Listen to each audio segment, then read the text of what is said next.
because we tend to actually start talking about the movie before we press record. So I thank you for know. that. And then we're like, let's do this. Way late. Because I wasn't So sure because I the like saw the Pegasus. Pegasus. The Pegasus does look exactly like the Pegasus that's used in one of the big production studios. TriStar? Is it TriStar? I think it's TriStar. TriStar. TriStar and Uh-huh. Miramax. I think they combined. Yeah. I don't know. I'm just digging back to my 80s movies. I'm like, which one's open with the Pegasus? I think it's TriStar. All right.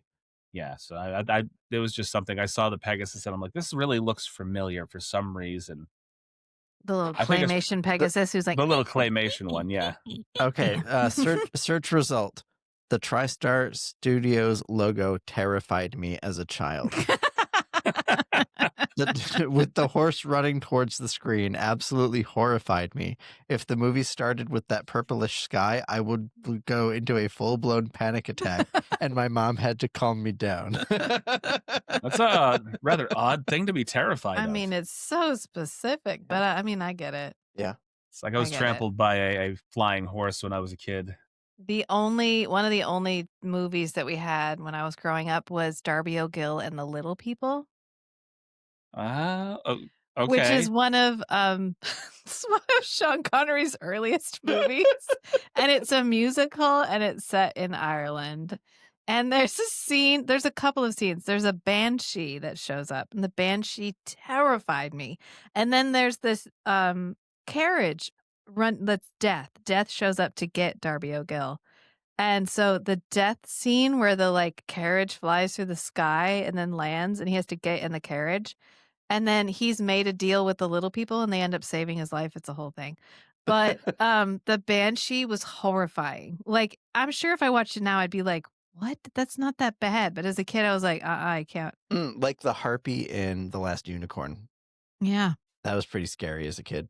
And she's weird. Like, she's not PG at all. The harpy. The harpy tits out. You want to talk about nipples? She's tits out. She's tits out in a kids movie, like a kids animated movie. That's what I texted you. Very surprised when I put this movie on. I'm like, there's a lot more breasts and ass in this film than I remember as a kid watching this in school. Yes. Like they had to have had there was an edited version. There was an edited version. I looked it up. There was an edited version that was distributed later. After this came out, they made an edited version and then put that out to be the kids version. I thought it was a little strange. Mom and son just walking naked down the beach. And hold on. By the way, welcome to another episode of Cinematic Anarchy, which we didn't even start with that. Tits out. And we are here today with my good friends from the Strange and Beautiful Book Club podcast, Matt and Rachel. Hello. I cut us off in the middle of tits out, but I had to get into it. Otherwise, I wouldn't have. We would have just talked for the next 2 hours, and I would have welcomed them at the 3-hour mark. It's like in the a canonically accurate Odyssey, the final scene where Odysseus is back home and fighting off all the suitors. He's naked. Mm-hmm. And so there's a bunch of memes about like sword out, robe off, dick out. I can be thankful that our version of Ulysses didn't have anything to that nature. This kind of reminds me of the one time in college I was at Walmart and they had the $5 DVD bin. And I got Blue Lagoon because I remembered watching Blue Lagoon as a kid. And I brought it back and I was with a bunch of friends and I was like, oh God, I remember this movie. It was really good. Let's watch it. And there's so much more nudity in there than I remember. Mm-hmm. And they're first cousins. And they have the scene where he's masturbating on the beach. And I was like, I remember none of it. I remember none of this. Who let me watch this as a child? Jeez. Watch this. This is exactly the same people who let me have the Betamax. Have we talked about this? I was the one with the Betamax. They put it in my room for some reason. She got the hand-me-down technology from Right. And so Dad had the Betamax. He got it fixed. He was like, here, you can put it in your room. So I had a TV and a Betamax. We only had 2 Betamax tapes. And one was The Land Before Time, which I'm sure they thought was going to be the one I was going to watch. But I'm not watching this dude's mom die over and over again. Yeah, So no. the only other option I had was Earth Girls Are Easy. So many times. So I can quote Earth Girls Are Easy by heart. Like if you put that movie on, I don't need to watch it. I can just tell you what's happening in every scene because I watched Earth Girls Are Easy so many times and I feel like it explains a lot. I expected Julie Brown to have a much bigger career. Honestly. Everyone in that movie. Look who's in that movie. It's Jeff Goldblum, Jim Carrey, and Damon Wayans are in that movie. It's a good movie, actually. Gina Davis. Gina Davis was big by the time she hit that film anyway. So yeah, and she's already, I think she's with Jeff Goldblum when they made that movie. Like, I think they're together. I think they got together during. No, during The Fly, I think. Oh, that's right. Yeah, they got together during The Fly, and then they made Earth Girls Are Easy. And then there was one, what was it, the other film that we watched, Vibes or whatever, that technically she was supposed to be in, but they had broken up, so it was like, let's get somebody else. Yeah, Cyndi Lauper. Cyndi Lauper. All right, before we get into the film, I promised you a deeply traumatic overshare. Okay. Hit me. I did something I thought was horrible while I was at the we went out to Chili's, basically. Birthday dinner, you know, my birthday's in 2 days. Happy birthday. Yep. Last year in my 40s. And we finished everything for the night. And I said, okay, guys, I'm going to hit the bathroom before we leave. So I'm sitting there and realized that this toilet was built incorrectly. And so there was a slight splashdown, so to speak, which was traumatic enough. But then I decided to text my wife. These exact words. I hate having old man balls. The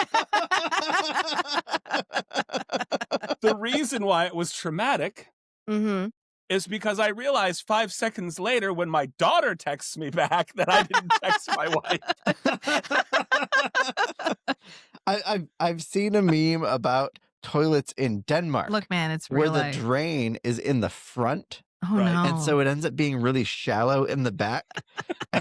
and so I think they have a word in Dutch called a ball slapper. When you poop and then it hits the bottom and just whoop.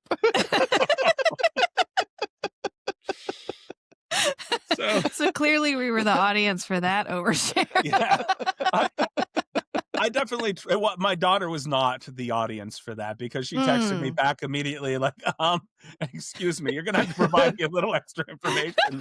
I just got in bed and I'm a little traumatized now. Look, gravity is a harsh mistress, okay? That's all. Everything sags when you get older. Everything going south, y'all. I had to do some serious clarification. I didn't even text back. I called her. I'm like explaining myself on the way back to the table. No, you called to explain. You should not have called to explain. I would have just sent like a cherry emoji and just left it at that. I sent a gif of a fat guy belly flopping into a pool. That's what I did. So gotcha. You were like, this is the best mea culpa I can manage. The gif.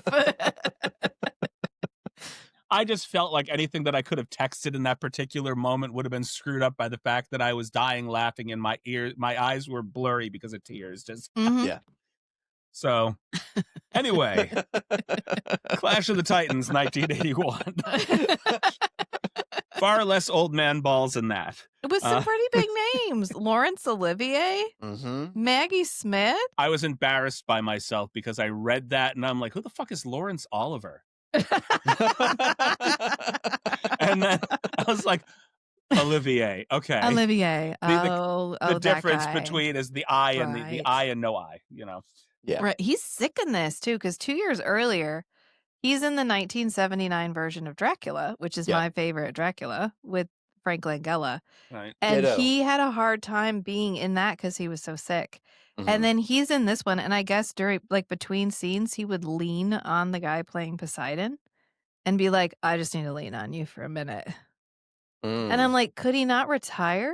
Did he not have Maybe I he think didn't want his to work retire. ethic was probably just that strong. It's like, I'm going to keep going till I can't go. I mean, it wasn't in Dracula because he's supposed to have an accent and he just doesn't fucking care. He's like, I'm No. Laurence Olivier. You know who you hired. You're welcome to have me. You're welcome. You're glad, be thankful you have me. Got Ursula Andress. Maggie Smith is in this. Well, I guess Ursula Andress was like top billing, and she's literally in one scene because she's Aphrodite. She's just got one line. Yeah. That's it. Yeah. It's like the Jodorowsky Salvador Dali scene where he was like, "Oh, Salvador Dali is asking for like $100,000 per minute or something," and so he got his screen time down to like 5 minutes, and then was going to use mannequins and animatronics for all the rest of Salvador Dali scenes in Jodorowsky's Dune. That wasn't made, but yeah. Yeah, that never actually got made. But Salvador Dali was going to be what the a emperor. choice. What a choice to have an actor who, when it was just chest and face, it was an actor, and every other scene he was a claymation figure. Right? Right. I mean, I guess they intended to do claymation all the way through. It was Neil McCarthy as Calibos. Yeah. Mm-hmm. And when they found or came across Neil McCarthy, he had a strong face, and they decided to design the character around him. It was going to be entirely claymation. He had a disorder that made his features very big.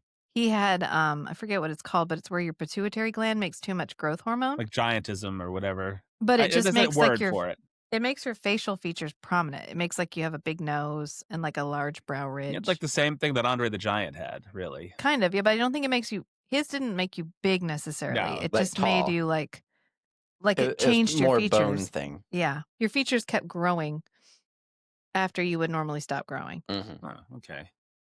I mean, either way, it worked for the film. It does. One of the more memorable Why do the characters. claymation? Like, why keep the claymation at all? Then just eliminate the tail, which is probably the only reason they had it. Because he wanted the tail. Yeah. For the monstrousness. I mean, there's a lot of claymation in this. There is a lot of claymation. A lot of claymation. Yeah. I did like the robot owl. Yeah. He was very cute. That ended up working out really well. And he was absolutely not R2-D2. Rachel was he sounded like R2-D2. He was supposed to be like R2. He was capitalizing on the success of R2-D2 as a character. And they were like, oh, people like robots you can't understand. Haha, we shall have one of those. Very similar sound effects. Very similar. Yeah, and there's only one person that can understand him. That's it. Yeah. You can understand what he's saying? Him? Yeah. Yeah. What, like you can't? That was so random. And I love how he's like the hero of the film. If there was no robot owl, they would have just gotten lost in the desert and everyone would have died. I mean, the day. I feel like that would have driven people mad. A robotic owl back then? Yeah, but they just accept it. They're like, oh, look, a robotic owl. Cool. A tangent. Great. Have you heard of the birds aren't real movement? The birds work for the bourgeoisie. For the government. That birds are actually like flying surveillance cameras. A satire thing, yeah.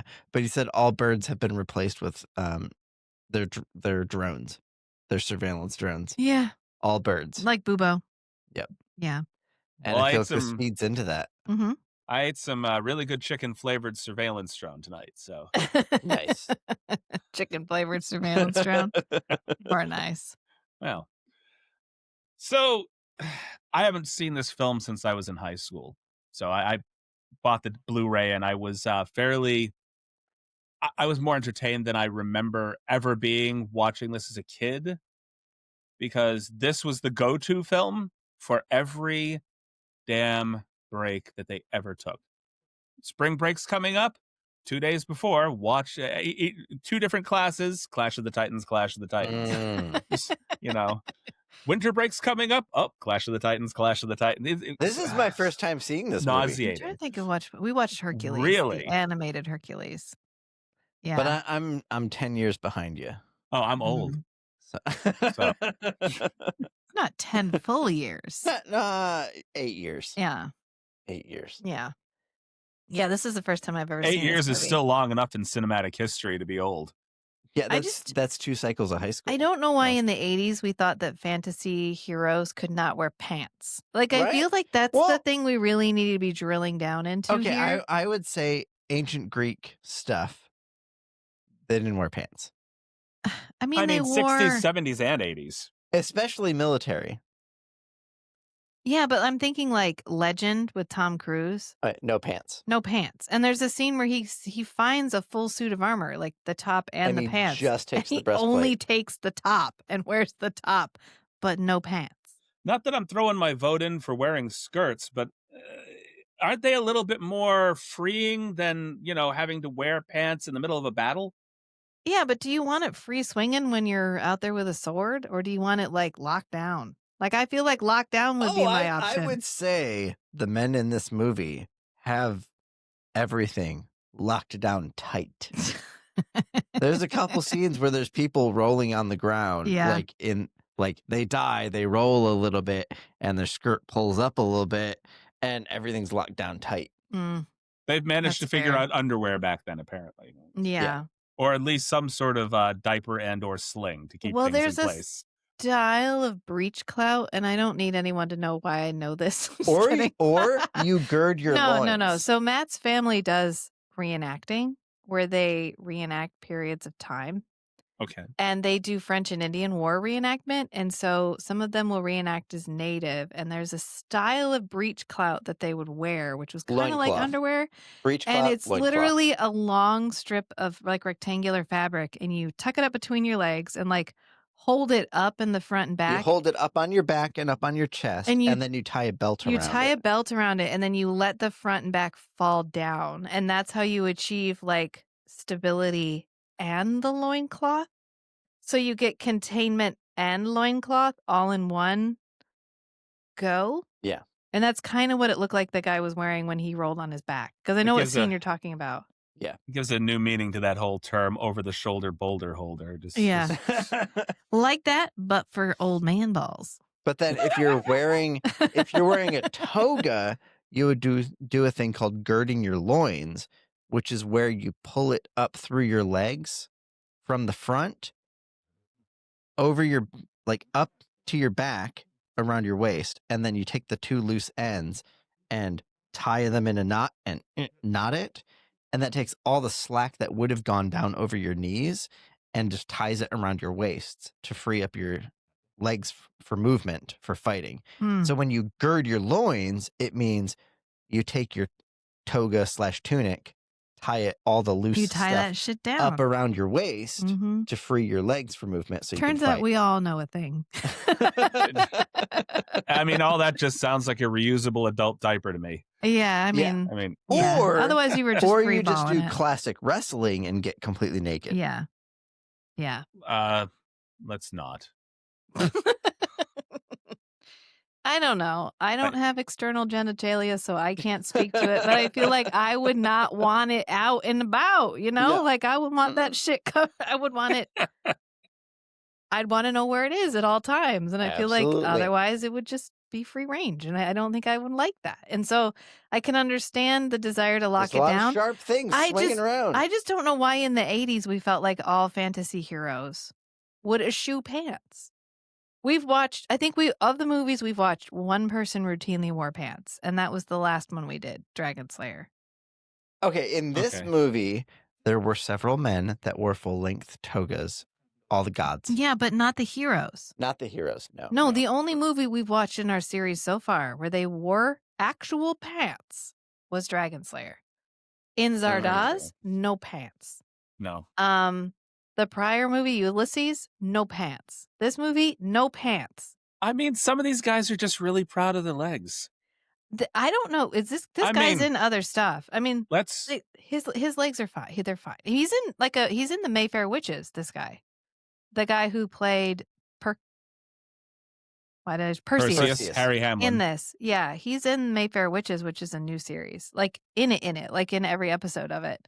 So he's clearly gone on to do other stuff, but he looks like if he tried to have a deep thought, smoke would come out of his ears. There's just the whole movie. The whole movie. He looked about as vacant as Joey from Friends feels for me. Just clueless as to why he's there, but he knows he has to do something. 100% himbo. This is literally just him losing shit for 2 hours. He gets given a helmet that makes him invisible. He gets given a sword. They're like lying about on the ground, and he's like, "Oh, are these gifts from the gods?" And then the shield is so cool. Then the shield is like, "Hey, bro, I'm a gift from God," and he's like, "Oh my With god, literal God cool speaking. story." And then he's like, "Hey, that helmet makes you invisible," and he's like, "The shit!" And he walks over and puts it on, and then just leaves. And immediately sneaks into the princess's bedroom. He does. Oh, creepy motherfucker. He does. He's like, "You know what I'm going to use this for?" His first thought is, she can't see me. I can just watch her sleep. Okay, that's not creepy. And the fact that he told her later on in the film that I was in your bedroom, sleeping. I've seen you sleep. And she's like, what? She's like, "Oh, that's kind of hot, actually. I don't know. It's kind of hot." Which Maybe is I proof didn't that see you in Twilight my was- dream. You just happened to be hanging around my bedroom when I was disembodied. Right. Did I just open my eyes while I was in my room when you were there? It works in Gardens of the Moon, Rachel. Okay, I don't. Fine. Now, 2 comments very quickly. One about Harry Hamlin, one back about Zardoz. Okay. We'll start with Zardoz. Technically, Sean Connery was wearing boots almost high enough that it could have been pants just missing a piece of fabric. Okay. I mean, a slight bit of fabric between the diaper and a technicality. He was mostly diaper and covered. fuck me boots are almost pants. Almost. I think. Close enough. It covers almost as much as it needs to. It's just. But it's the lower thigh to upper thigh real estate that doesn't get covered. That's real crucial, you know. Instead of seeing ankle, you see that area. Yeah. And then for me, Harry Hamlin in this movie, outside of being vacant, there were a lot of weird shots where they were either really close. And I mentioned this to you in text, that the nipples look normal, and then they pull back, and for some reason they are weird, dark, and prominent. Like they put rouge on his nipples or something. Yes, he has huge nipples. It was just very taken aback at any scene where his shirt wasn't fully covering things. Right, which was a lot of them. Yeah. There was always one nipple out. Yeah. Like he was tits out pretty much the whole movie. Yeah. Yeah. So I don't know what I guess they were thinking he was raised on an island, so he's supposed to be kind of beach dude, rural. But I think I texted you and I was like, "Are we just doing all of the movies about fuckboys? Because it's starting to feel like we're doing all of the movies about fuckboys." Because I mean, I think this whole genre / movement is about fuckboys as heroes. I think we're really getting down to it, you guys. I think this is the fuckboy genre, and I just feel like we're missing a trick because we've got a bunch of beefy dudes now, right? Like that's the whole aesthetic right now to look like these guys. There were a few people in one of the scenes when Andromeda is getting taken out to the big rock. There's a lot of guys that are like built. Yeah, stacked. Like cut. Even in the opening scene. Yeah. Yeah.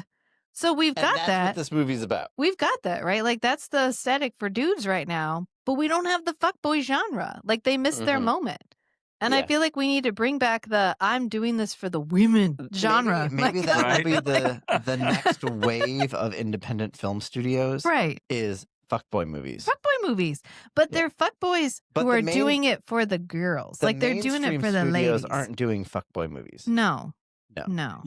You have to kind of walk a tightrope now to get that kind of thing to pass, though. I mean, they had the 300, which is the most homoerotic movie I've ever seen in my life, and that's a soapbox that I want to get canonically, on right now. Historically, the Spartans were fuck boys. Like fuck the boys. Yeah. Somehow Kiss you the would homies have good to night create in the tent every night.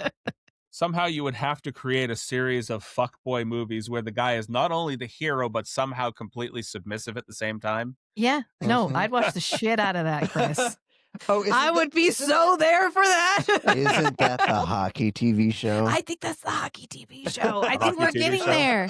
Oh, yeah. You haven't heard about the heated rivalry? Heated rivalry. Okay. Oh, it's a big deal right now, Chris. Check it out.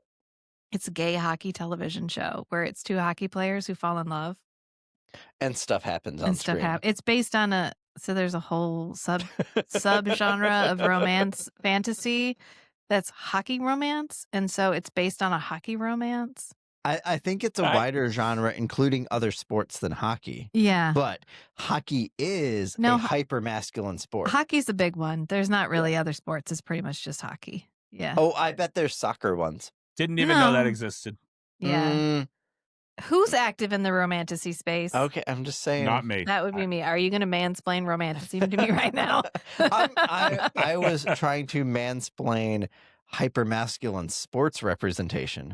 I believe he's not necessarily mansplaining to the person who already understands what's going on. He's trying to mansplain to another man. So, where does a mansplainer get his water, Matthew? From a actually. Fair enough. So what we need is the marriage of heated rivalry and the fuckboy genre, the dead fuckboy genre. The loincloth sorcery. Yes, fuckboy. the absolutely stacked dude who just longs for yearns for his woman. Like, that's where we need to be. You know what? That's money. That's printing money. That's what that is. That's free real estate. Right, because there's a lot of appeal to this style of movie where you have there's nothing wrong with a really masculine dude. Like, there's a certain appeal to the masculine guy, like Alan the Perseus Richardson would character. do it, I bet. And there's nothing wrong with a himbo. Like, I think that Brendan Fraser has proved to us time and time again that, like, the himbo has his place. There's nothing wrong with a guy that's also kind of like my pet, okay? Like, there's nothing wrong with that. And we need it. Like, I need it back. Like, I'm tired of I'm a man and I'm taking care of business. And I'm better to be like, I'm the woman, I'm taking care of business, but somebody's breaking in downstairs and now it's time for you to go die. Like, I need you to go do your job. I mean, I do like how he was kind of unapologetically creepy in this. He was like, just not only am I creepy, but I'm going to tell you every ounce of how I am creepy. Right. But that's not because he's somehow creepy. She fell in love with him over it. Well, it's because he's not creepy about it. It's like he literally doesn't understand why that would be wrong. Right. he looks like he doesn't. Right. He fully admits it. Right. And because he looks like he's too dumb to know he shouldn't have done it. He's like, yeah, I went in your room because you're hot. And she's like, oh, wow, thank you. Oh, sweet baby. Oh, wow. Okay. Oh, well, I mean, that's nice. Like, that's so flattering. You know, she goes with him because she's afraid he's going to get lost if she doesn't go with him. Yeah, right? Pretty much. Yeah, because she's going to I do like how assertive every adventure she was. he goes on, he leaves something behind. She's just like, I am not your queen yet. Yeah. Yeah, you're not really the ruler yet. I am. So, like, I get to make all the decisions, it kind of turns out. So I'm going to go with you. Yeah, the first time he saves her, he creeps into her room and he's watching her sleep. And then, like, her soul leaves her body and flies off in a cage flown by a claymation vulture.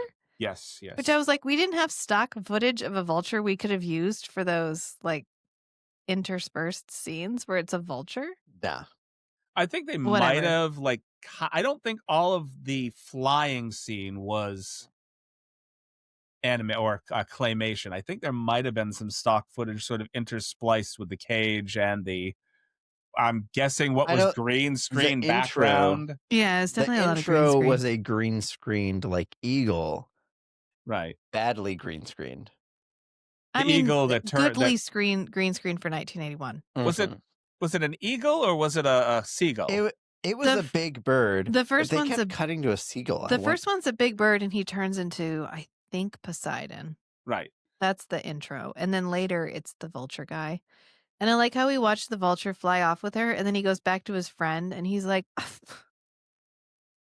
don't know what to do now. He's like, she flew up with a bird. How am I supposed to chase a bird? And he's like, I don't know, maybe find another bird. And he's like, genius. Winged horse. That doesn't even find a bird. Like I have a horse I can ride with the one Pegasus in existence. Yeah, the last remaining Pegasus. Like, the reason that everything happened to Calibos is because he hunted the rest of them down. So there's like the last one. And he ends up roping him, and I guess because he's the son of Zeus, he can hold him down. Matt was like, if this thing is capable of flying with a person on its back, he's capable of flying away with a person on a rope. That essentially makes him a demigod, right? Yeah, like Hercules. Yeah, like Hercules. I think there's a lot of overlap between Perseus and Hercules. Probably. But this guy isn't I like think Hercules George also Reeves, hunted Medusa. No. This guy isn't George Reeves or Lou Ferrigno big at all. No. Right. No. Right. No. Not at all, which is interesting why it's like in Zardoz where they're like, he's the perfect feminine, or he's the perfect masculine species. And whatever. that was Specimen, in yeah. like the 60s, Specimen, 70s, thank you. 80s. They weren't into like the Arnold Schwarzenegger figure. You just had to be like a mildly hot dude, and they were like, well, good enough. I was going to say, I beg to differ because, like I said, there were an entire series of like Sinbad and Hercules movies well before this even came out. With guys that were fairly, I mean, not like built like Lou Ferrigno or anything, but like fairly, what would have passed for like 1950s, 60s bare knuckle boxer kind of. Yeah, so this is interesting. It has to do with the feminine perception of financial stability in the culture. Okay. The lower the perception of the lower feminine perception of financial stability, the more masculine the men appear.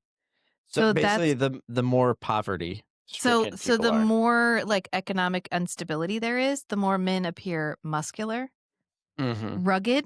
Like they desire, I guess, the culture desires for larger, more muscular looking men. Well, it's the feminine selection for like stability for the provider. What does a provider look like? That's why in the 90s, when you get the Clinton bump in the 90s, when everybody's doing great, you get the oversized suits, the really effeminate men, the more slender men. Because you don't need the machismo to counterbalance. Right. The and financial then, instability. Like right now, we're all trending towards beards, stubble, rugged looking dudes. Really, thank you, honey. Yes, really, like really ripped guys. Because I can only there's tug a on lot the of half-ass one over here. Sorry. There's a lot of financial instability, and so women select for a more rugged looking male when they perceive the economy as more unstable. Okay. Yeah, which is really interesting. You get a boost of it in the 08s. It's the same thing when feminist sentiment becomes more prominent, you get a rise in the like backlash. You get a rise in the like heroin chic from the early 2000s, where women are shown as thinner, more made up, more doll-like, like we're seeing now with all the women in like Wicked. They came out with Wicked, and then all those women, like you can see their breastbones, or you can see their they're hyper thin. They're so skinny, and it's exactly like in the early 2000s when you had like Paris Hilton and all of those like heroin chic models. It's the same thing. Every time feminism becomes prominent, women get thinner. Versus the economic boom in the 90s, you get Xena Warrior Princess. Hell yeah. First of all, to each their own. Yeah. Whatever you like, but every time I see a girl that skinny, the only thought in my head is, oh, you need a jacket. Oh, wait, you need a few jackets. Yeah. Would you like a sandwich? I feel for them because it takes work to be that skinny. And so I feel for wherever they are mentally to be like that. Right. And it's harmful mentally. It takes dedication to seeing an ice cube as a meal. I mean, that's a whole other kettle of fish. But what I'm saying is when this movie comes out in the 80s, it's different from when you get the first run prior. So the perception of masculinity is different. So you don't need to be ripped to appear masculine. You just need to be relatively fit. This is probably where they were in terms of aesthetics, is like thin but not super thin, but also not ripped. I'm not saying Harry Hamlin wasn't a pretty guy back then. Right? It's not that he's not good looking, but like when I'm thinking Greek god or Greek demigod, I pictured something at least a little bit more defined. Right, because that's where we are. That's where we are right now. We are right now. Right. Right, because your idea of masculinity right now is shaped by like instability. So you're looking for the provider type character. You're looking for the really muscular, a little bit stubbly, a little bit more like what we perceive as masculine right now. Whereas he's a product of his moment. Same as Sean Connery was the product of his moment in Zardoz, where like that was apparently hot. Like they were. I mean, he was still riding high on the James Bond thing, which was not that version of him. It was the clean-cut, well-tailored suit version of him that everybody saw him as a sex symbol. Right. This version of him was not that. Culturally. No. I mean, but in the moment, it kind of was. This was dirty, grimy, half-naked, hairy-chested Sean Connery. I thought we decided those were pants, Chris. I said half naked. I didn't say I heard an argument. Does the leg hair count as pants? If you can braid it together, it can count as pants. I can go ahead and give my own counterpoints, I guess. I don't know. These are pants. However, they're not pants.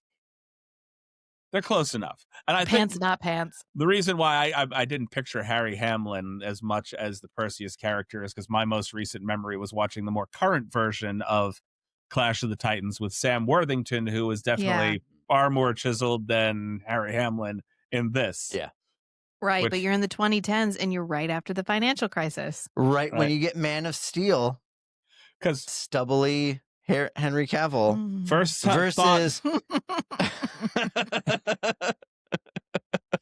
versus Christopher Reeve, who, for all intensive purposes, quite a bit softer than Henry Cavill. Yeah. Or even the latest Superman movie where he's all clean shaven.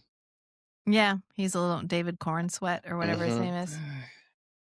No. I didn't watch it.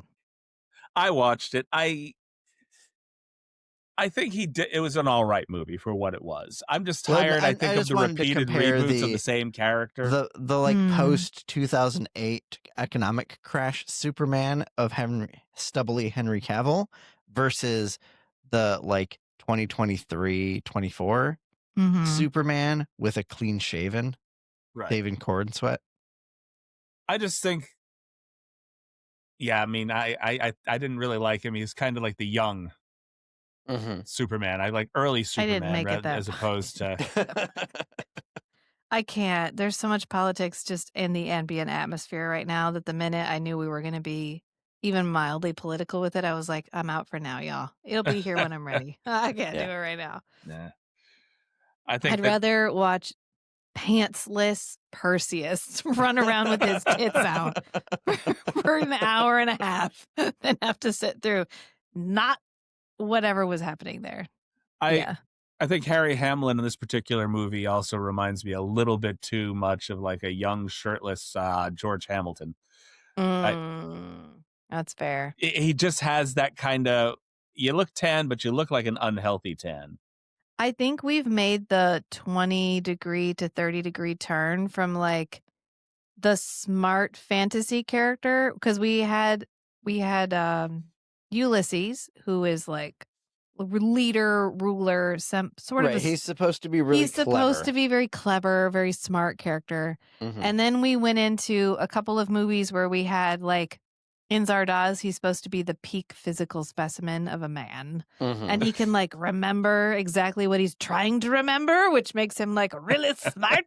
And then we got into Demon Slayer or Dragon Slayer, where he's like the guy who can finally defeat everybody. I think we finally made the turn that I was hoping we would make into himbo. Dragon Slayer, I would kind of consider him sort of the bumbling everyman that manages to win at the end of the day. Right, but not the himbo. He's still mildly intelligent. Yeah, he's still got something going on. I literally think this guy looks like Perseus smoke would come out of his ears. 2 brain cells. If he tried to, and they occasionally bump into each other. Like we were sitting on the couch the other day, and my cat was sitting on my lap, and all of a sudden he just went and like turned to the side, and I was like, "Oh my god, did he just get the brain cell?" And then he looked around like, "Oh, where am I? What am I doing?" It was like he received a download. That's what this guy looks like the entire time he's in this. he goes to save He's her. barely Okay, keeping so up. he finally catches the Pegasus, which is literally the smartest thing he does, which is he just throws a rope around this thing's neck.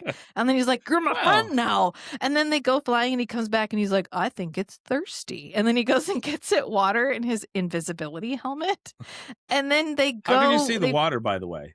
I know that Matt was like, "Why is the water not invisible?" The horse's eyes can't see its nose, so it's probably just smelling the water. Yeah, so it's fine. But then they go after her soul, which gets taken every night to go visit Calabos, the claymation guy, and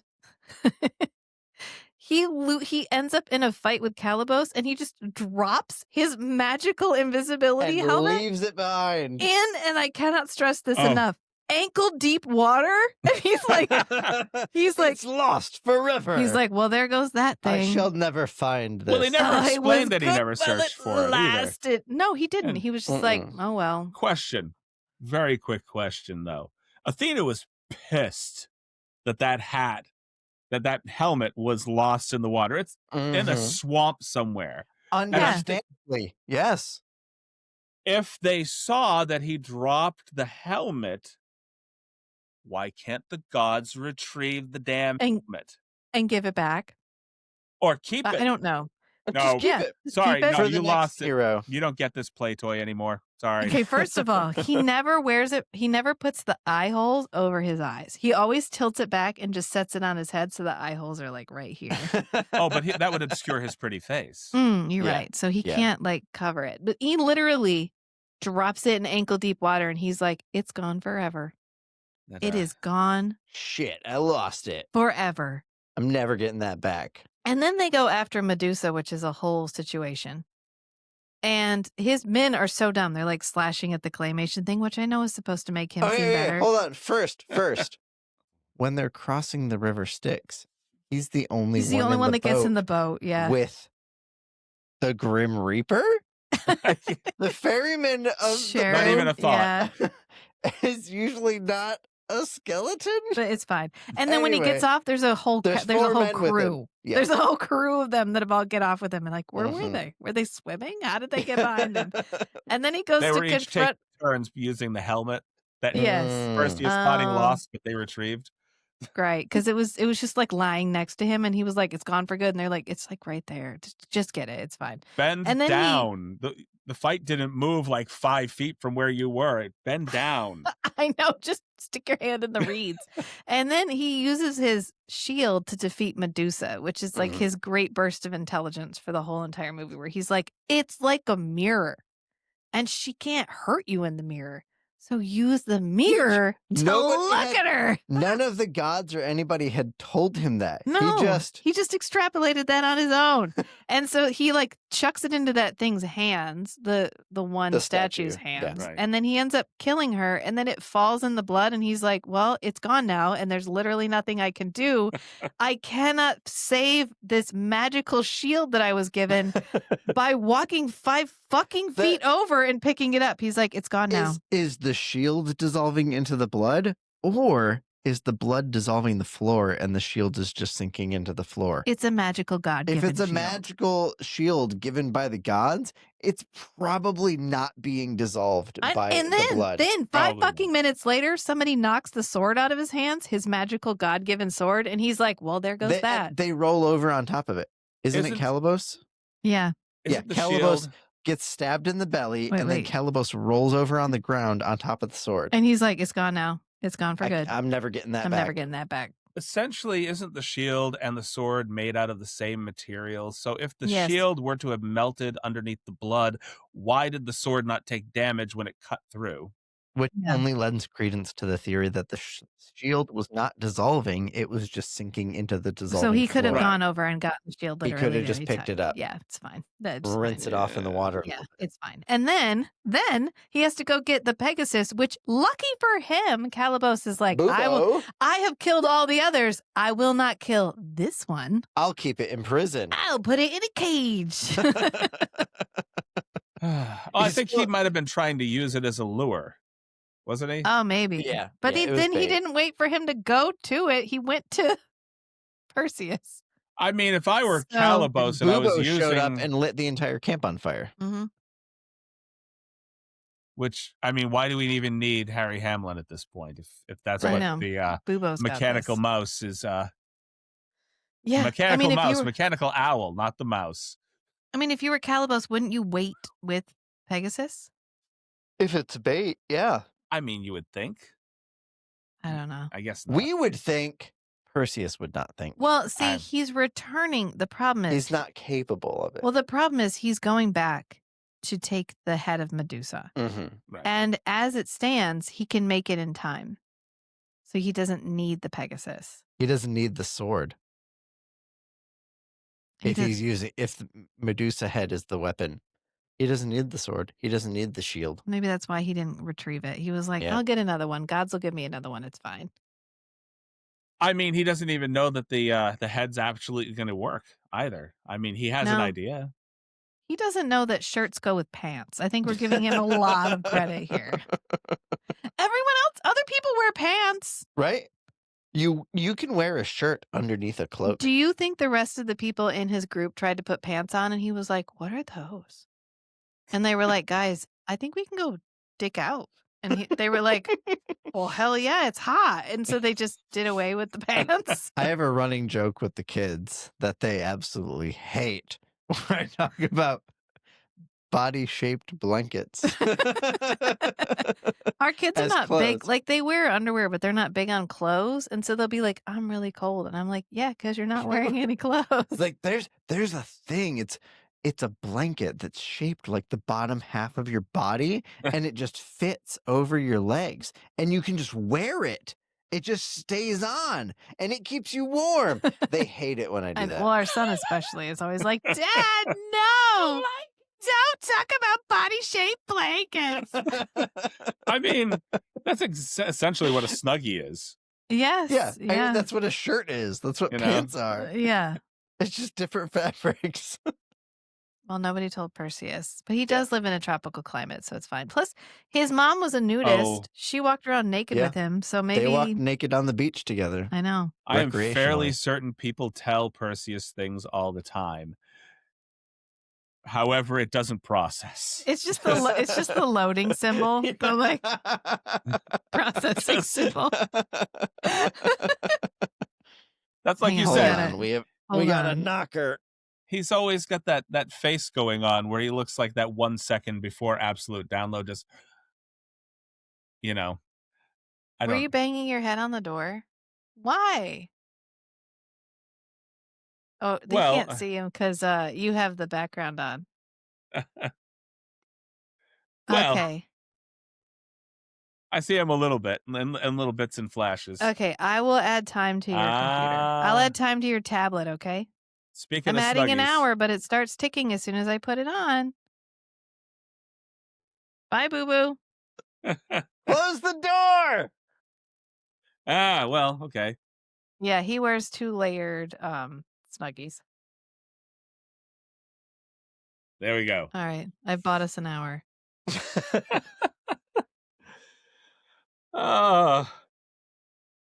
No, I honestly, all in all, though, I mean, regardless of the vacant look in Perseus's eyes, which I've what I'm looking at over here to my right, or the right of you guys on my screen anyway. I have IMDb's Harry Hamlin's profile up here, and he has the same look. I think it just might be Harry Hamlin. It's not the character. Oh, yeah. He has very full lips. I think that's part of it, because he always looks like he's going like that, but he just has incredibly full lips. His lips aren't really all that full. He has just a wide smile. So it's not that they're full; it's just a wide smile. If you look at him, his lips are kind of thin. Look up a picture of him. I'm just saying, maybe back then he looked like he had a little more lip filler. The way his face is framed, the way he's holding his face, he has very full lips. I'm sorry, I wasn't paying attention to his lips. I was transfixed by the hairy nipples. Look at the pretty part. So, just the pretty part. The pretty part. the like. He does, because he has the like, when you get real full lips and you get the like two ovals here instead of like the Cupid's bow. Okay. He has really full lips. Because I thought about that every time they zoomed on his face. Because he was like, it ends up making him look like his mouth is slightly open all the time. He does have an extremely wide mouth. Which isn't helping the like, I don't know what you're saying look that he has on his face all the time. The like. For lack of a better. Look at this. Look at this. Yes. Yep. His lips looked a lot fuller back then than they do currently. Yes, oh, yeah. I'm sure they've thinned out. Absolutely. Like, at some point, he doesn't look like he's ever had work done or anything to that nature, but at some point, just his face kind of stretched. So instead of wrinkling, it just decided to stretch further. I don't know. Yeah, well, he could have had, the kind of work you get done when you want to stretch. It's not Should look that up, Ken. Excessive tanning, thin your lips. Probably. Hold on, we got another knocker. Plus just time. All of their devices have locked, so just a moment. Okay. Well, I mean, that's not I gave you an necessarily hour, a bad buddy. thing. Well, I gave you an hour on your tablet. It's 10 o'clock at night. You don't need to be on your computer anymore. Good night. I love you. It's 10 o'clock at night. I shouldn't be on my computer right now. So it's fine. Right? Oh, their computers lock at 10. Their tablet, everything locks at a certain time. It's my birthday in 2 days. I'm allowed to stay up late. It's fine. Plus, you have a job. You've already graduated. I have a job. I'm rarely ever out of work this early. My daughter got me the other night with, why aren't you in bed? Well, the reason we have to have times where everything locks is because our daughter gets up in the middle of the night to do whatever. Nothing nefarious, just to go down and beyond things, like to be awake. It's usually like play some video games on the living room TV. Right. And so we have everything locked down so that there's no desire. Whether you can have the desire, but there's nothing to do. So you can come downstairs, but no fulfillment. No fulfillment. For me throughout my 20s, basically. Yeah. Just waking up at 2 o'clock in the morning. I could go back to bed, or, there's like TV and video games. It's right. just... Except our TV was not on demand. So, like, it got boring after, like, midnight, where you're like, there's nothing good on anymore. And somebody is violating bedtime. Oh, yeah. Well, we're not out there to judge them, so. Yeah. And I'm not editing any of this out, so they just got their guest appearance. Everyone's going to hear our parenting struggles. It's fine. It's the weekend, so I don't know. We're not like the cool parents that let them stay up all night, but like, if you can argue your case about why you think you should be able to stay up tonight, I'll probably listen. But they were already up last night, so. I have gotten over the parenting struggle hill, because now both of my kids are old enough that I can just walk past the room and go, it's on you now. Because you make your choices. There is no better alarm to my son than realizing it's time to wake up and make money. He always struggled with getting up, and we'd have to go in there and wake him up, give him a nudge, whatever, go through a whole process. And as soon as he got a job, all of a sudden he's waking up with his alarm. He doesn't sleep through it. Right, because he's making money. Yes, That's I am talking about you. Well, yeah. Dollar bills, y'all. Our daughter is very how to put this? The babies that are born, and it's like they've already gone through it. Most of them are born. But it's like they've already gone through it once, and they're really mad that now they have feeling like they should be an adult already. Reincarnated. They're fucking pissed to be back. Reincarnated. And that the tutorial isn't skippable. Like, that's what she was like, oh, fuck, I got to go through all this again. God damn it. And that's been her entire outlook on life from the moment she came out. She was like, I will not nap, you son of a bitch. I am 35 years old. You need to treat me like the adult I am. No, I do not want to drink my food. I want to eat food. Give it to me. You know what I want. Like, that has been, no, you will not put me in that stroller. Stop infantilizing me. I know I'm 2, but I know what I want. Like, that has been her attitude her whole life. And and I cannot wait until she is a teenager and she's tired all the time and she wants to sleep in the afternoon. Because if you think I won't wait that long for revenge, think again. I'm waiting for her to be like, it's time for me to nap, and be like, oh, right, well, you had your moment to nap and you didn't want to do it. We're just going to walk into her room and just start asking her questions. Best thing to do mid-nap is just walk in, straight face, wake them up, and they're like, what do you want? Oh, no, I was just waking you up to tell you it's time to go to sleep. I can't wait. I can't wait. I'm so ready. My revenge is at hand. It's soon, and I can feel it. Oh, my revenge was just hands off. Like my revenge and my daughter had a much tougher time of it than my son did. I was just hands off because as soon as it became important for them to get up, to them, like it was very important that I get to this on time, or I do this on time, or make sure I'm here for this on time. That's when I went, and my alarm goes off. Okay, wake up. It's on you now. You want to get there, you got it. And I didn't even have to do that with him. It was just sort of, I woke him up the first couple of times, and then like I woke up the other day and I'm walking out and my wife had woken me up. He's like, oh no, he's got 15 minutes to get to work. I didn't set the alarm. And so I'm like, okay, shake myself awake, get out of bed, trip over like 20 things on the way because I'm a slob. And I get to the door and the light's on. I'm like, are you awake? Because yeah, I've been up for like an hour. Okay. Nice. Okay. Yeah. I don't know. Kids are a trip. They're fun. But they're a trip. It's fulfilling. It is. And our son is so different. He'll be Peter Pan. He's not going to want to grow up. The minute you're like, it's time for you to get a job or whatever, he'll be like, I don't think so, actually. They do tend to be like night and day, first versus second born. Yeah. Yeah. Well, no one needed Penny, our daughter, as their first child. Like, she had no business being anybody's first child. She was hard. It was like starting a video game you've never played before on expert mode. Like, that's what it felt like.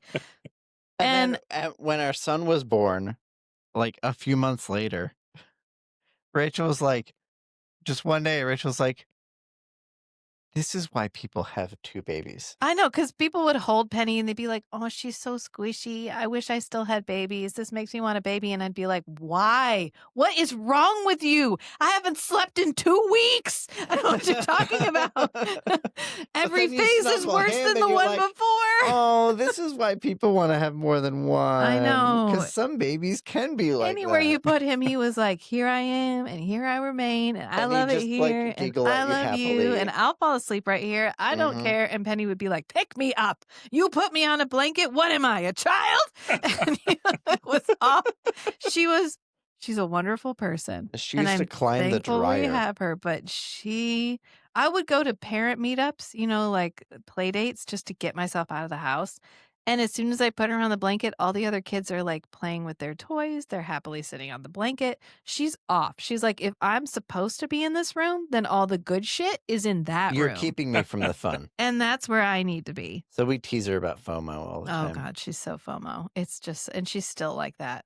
She checks on us, I think, 4 or 5 times a night. She comes down. If we stay up hanging out in the living room, it's 3 to 4 visits minimum. What you guys doing? I said, I'm just coming to check on you guys, making sure you're okay. Yeah, I said, all your friends are from school are here, but I told them to hide before you got here. Can I come sit in the living room with you?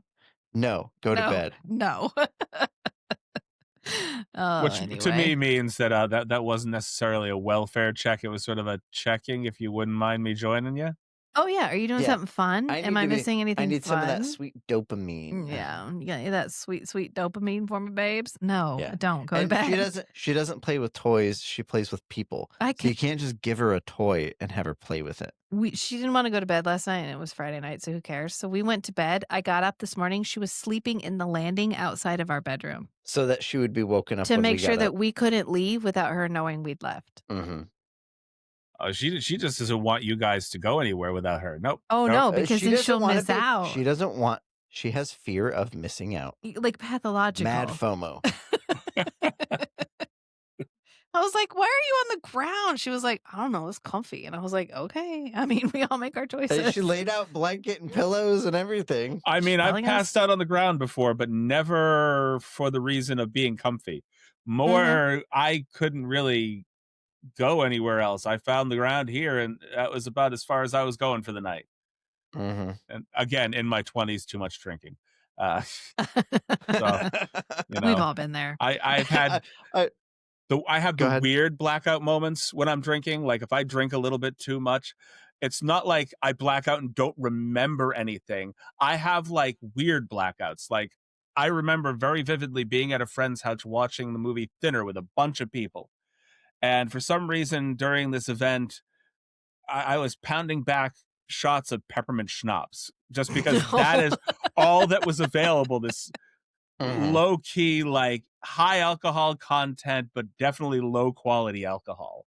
Yeah. And I had drank just a little bit too much. And I remember sitting on the edge of the couch watching the movie with everybody. And then somebody called me from like over here somewhere. And I went to turn, and everything from point A to point B was just complete blackout. And when I finally opened my eyes again, I was looking up at the person. Like I had just flopped off the edge of the couch. I remember nice. One other thing before we get back to the movie, I remember blacking out while my friends set the back of my head on fire while we were all trashed. I had I have an evil twin that did all the like blackout drinking stuff. Oh, okay. So I didn't have to do that personally. This is why I feel for Gen Z. Because we got up to some shenanigans, and there's no record, right? It's just God. It exists in my memory and nowhere else. And I knew it was going to exist nowhere but my memory. So you just did whatever. You just did it. You lit each other on fire. You had fun. You drank a bunch of peppermint schnapps. Sword fights? With like legit wooden training swords? Because it was going on no one's Instagram, right? No cameras. None. I got my headset on fire because my friends were assholes and I blacked out playing a game of casino video poker on like the Nintendo or something. Yes. I was just sitting and they realized that there was like, I was playing the game, but there was like nothing going on here. And I guess they decided to set my head on fire, then regretted it immediately thereafter. Because I had like long hair down to the middle of my back and it was just hanging over the back of the couch. I didn't the next day. That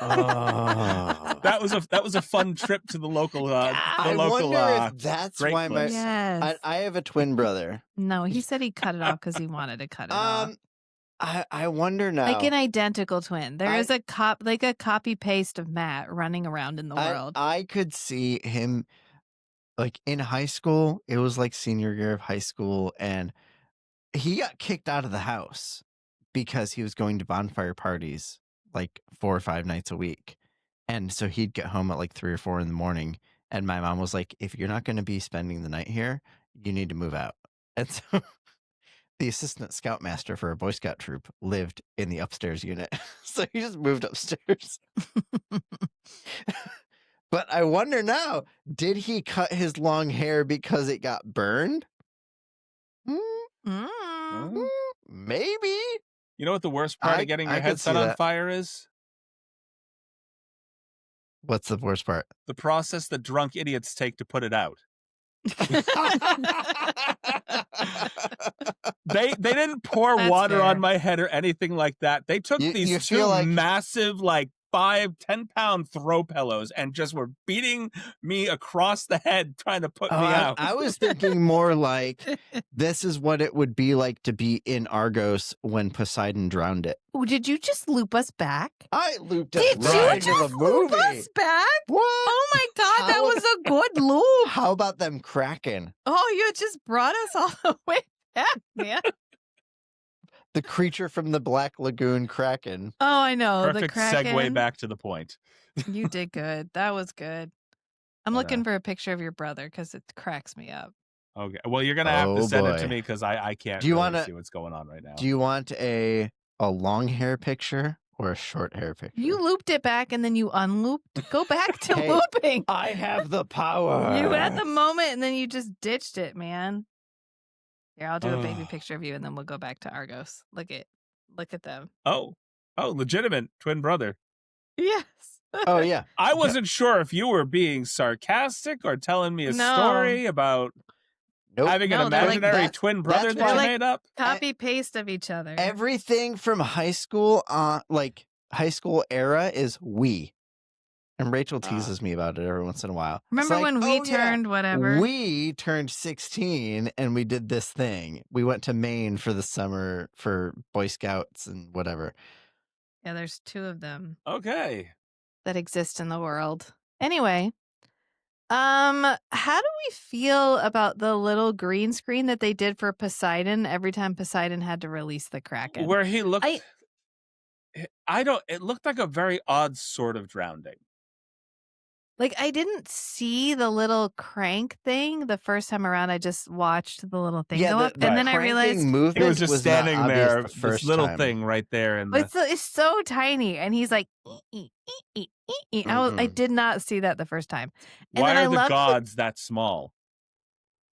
I don't know, because I think we're trying to show how big the Kraken is.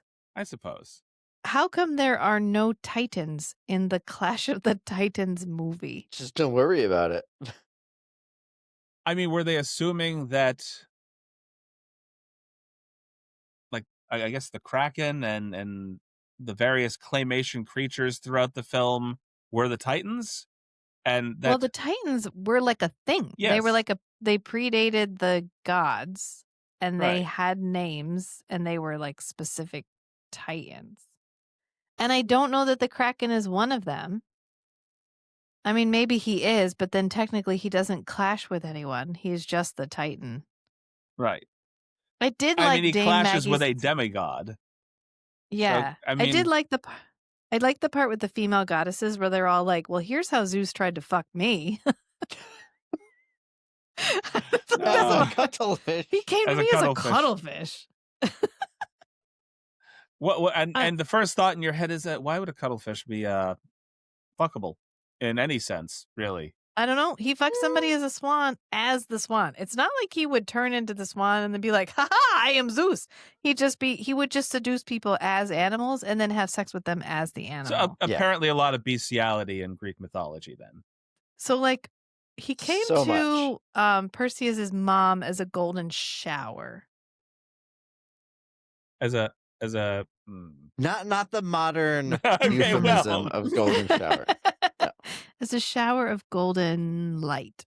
Okay, We'll sure. put it that way. Yeah. Mm-hmm. Because So my how brain went completely in the opposite direction. How did that work? He seduced her as glitter. So like he didn't turn back into Zeus. He was just like, "You like glitter? Is this working for you?" Like, that got her pregnant. How do you explain that to your dad? You're like, "Well, I was walking in my room, and then things got real sparkly, and now I'm pregnant." I think it was Zeus. But I can't prove it. But I mean, Zeus was always fucking her. He's the ultimate fuckboy. I think in the grand scheme of things, I'd rather be fucked by glitter than a swan. I mean, how did the swan? I don't. Never mind. You know what? I'm just gonna table that discussion. Better than a duck or a bull, or a bull. You know what? Actually, I've read Minotaur Milking Farm, so I know how that one would work. Okay, I said it's better than a duck because a duck has a corkscrew, like spiral-shaped penis. Does a swan not? It's not like he has the little swan balls and just dragging around behind him in the water. Oh, and it has to come out. Yes, right. They have a cloaca, flap. The cloacal flap. Mm-hmm. The cloacal kiss. Oh no, what have I gotten into? The cloacal kiss is how animals with cloacas have sex. I'm just, mind you, everything that you're talking about, I'm trying to picture in the middle of some Greek mythological orgy. You know, that's what's going through my head now. Yeah. I'm just seeing a bunch of farm animals and one really worried woman like, how the fuck did I get into this? Right. And then he goes all the way back and he rescues Andromeda, who has been finally chained to the stone. Mm-hmm. And who this entire time has not been allowed to be touched by a man. And all I could remember was the scene from What We Do in the Shadows. Have you ever seen What We About Do the at the sandwich? movie? No, Where no. he's like, it's not necessarily about them being a virgin because they're talking about how vampires like to have virgin blood. And he was like, it's just like if you're going to eat a sandwich, you want to know that nobody's fucked it first. That's how I felt. That's fair. That's all I could think when they're like, okay, but the Kraken's going to eat her, but she's got to be a virgin. It'd be like, if you're going to eat a sandwich, you just want to make sure nobody's fucked it first. I got to imagine if somebody's dick was in my sandwich before I was supposed to eat it, I think I'm changing the menu for today. Exactly, right? So, and then if she had been touched by a man, they would have destroyed the town. The but whole like, city, yeah. Really? Or was that just to fuck with Perseus and Andromeda? I felt that was like a game of chicken that Perseus definitely failed at. Like, oh, really? She has to be a virgin? Does she? Okay, well, like, describe what's the line? Where's my line? Like, where's the touched by a man line? Are we speaking in the currently non-existent biblical sense? Yes. Anytime they bring up virginity. Go Greek with this, and never mind. Anyway. Yeah. I know at the big when I was making cracks the whole time we were watching it, partly to keep myself awake and partly just for fun. Mm-hmm. But there's the part where he finally goes to Andromeda and he's like pushing her up against the stone. And I was like, all my buddies died like 2 days ago. And we've definitely been keeping each other company, but no homo. Like, and I was like, but did the Greeks even have a word for no homo? Because if you just said, I'm Greek, there's like a package, right? The like ancient Greek package of Greekness. Especially military Greek. Yeah, because like one of the acceptable things of being a Spartan was encouraged things. Yeah, was that you in the Greek military. You kiss the homies goodnight. Like that was part of being a It was bonding time. Yes. And if you were more bonded to your companions in battle, right, you're more likely to work harder to save them. If somebody is keeping my butt safe, I want them to also think my butt is cute. Like there's a whole thing package there, right? Yeah. And then when they would go home, they would have to like relearn how to be with women. The wives would shave their heads to look more masculine to reacclimate their husbands back into female relationships. I think about every time those dudes, are like, I'm like a Spartan. I'm like, oh. Oh, so you're kissing the homies goodnight. Do you kiss the homies goodnight? Because that's what a real Spartan would do. Mm-hmm. Anyway. And not feel bad about it. And then he comes back to Andromeda and he's like, it's been like 2 days, baby. My buddy died. He got stabbed. Or is that the one that got turned into a statue? No, there's a statue. One gets turned into a statue. One gets stabbed by a blood scorpion. And one gets stabbed by... Not Calliope. What's his name? Calabos. Who was not in the original myth. Came close to saying Calabasas, which is not what I was trying to... No. Calabos. He gets stabbed by Calabos. He's like, no. And that's the guy who's actually in V for Vendetta. That guy. Oh. He's Creedy. He's one of the council members. He's Creedy. And I was like, I know him. And then I looked it up. I was like, he's in V for Vendetta. I was realizing how few of these people that were actually in this film are still present and with us. Yeah. Yeah. Well, I mean, it's not that old. It's 25 years old. No, 45 years old. 45 years old, but there was a good portion of this cast that was quite aged. Yes. Well, I know Laurence Olivier dies in 1989. Right. So he makes it for a while, but not that much longer. Maggie Smith is still with us. Yeah. Dame Maggie Smith. I was going to say, Dame Maggie Smith. Yeah, there's a little bit more to her name now. She gets the little overlay. That's how I referred to her while we were watching it. I was like, oh, Dame Maggie Smith. I like when she gets the little overlay on her statue and she's like, you bitch. How dare you compare me to your daughter in my temple? Oh, the Kraken's going to eat her. What you going to do now? And then just disappears. Yep. My brain just went off into left field. I think my pre-game snack here has just kicked in. So I'm just like, oh, yeah. Yeah, Maggie Smith, man. My brain was off in Maggie Smith land going, Dame Maggie Smith? And just going back and forth, just ping-ponging. It's like Dame she Judi still Dench. alive? I didn't think that she was. I thought she had passed I away. don't think she I is. could be incorrect about that. You guys look it up. I don't. I'm I know currently looking up. she Yes, is she did. She in. passed away in 2024. Yeah, I thought so. No, I missed it. Oh, it's okay. You missed so it? sad. I mean, like, I wasn't aware of it. I wasn't here for that. I wasn't missed there that for one. it. She's so actually many tragedies in 2024. So there's this place that we like to go to watch plays. It's this really cute little town in Ontario, Canada called Stratford. Not the Stratford, It's but like 2 Stratford. hours, hour and a half east, And they even have an Avon west River. of Toronto. Okay. Yeah. Yeah. And it's a theater town. They do a big theater festival every summer where they put on all kinds of plays. They're always super well It's called done. the Stratford Festival. The Stratford Festival. Stratfest. And Dame Maggie Smith was in like 4 seasons of the Stratford Festival in Stratford, Ontario, ending in 1980. And then this is her like comeback into First movies. movie after 4 years of just stage theater. Of just doing like Shakespearean stage theater. She goes from that to Clash of the Titans.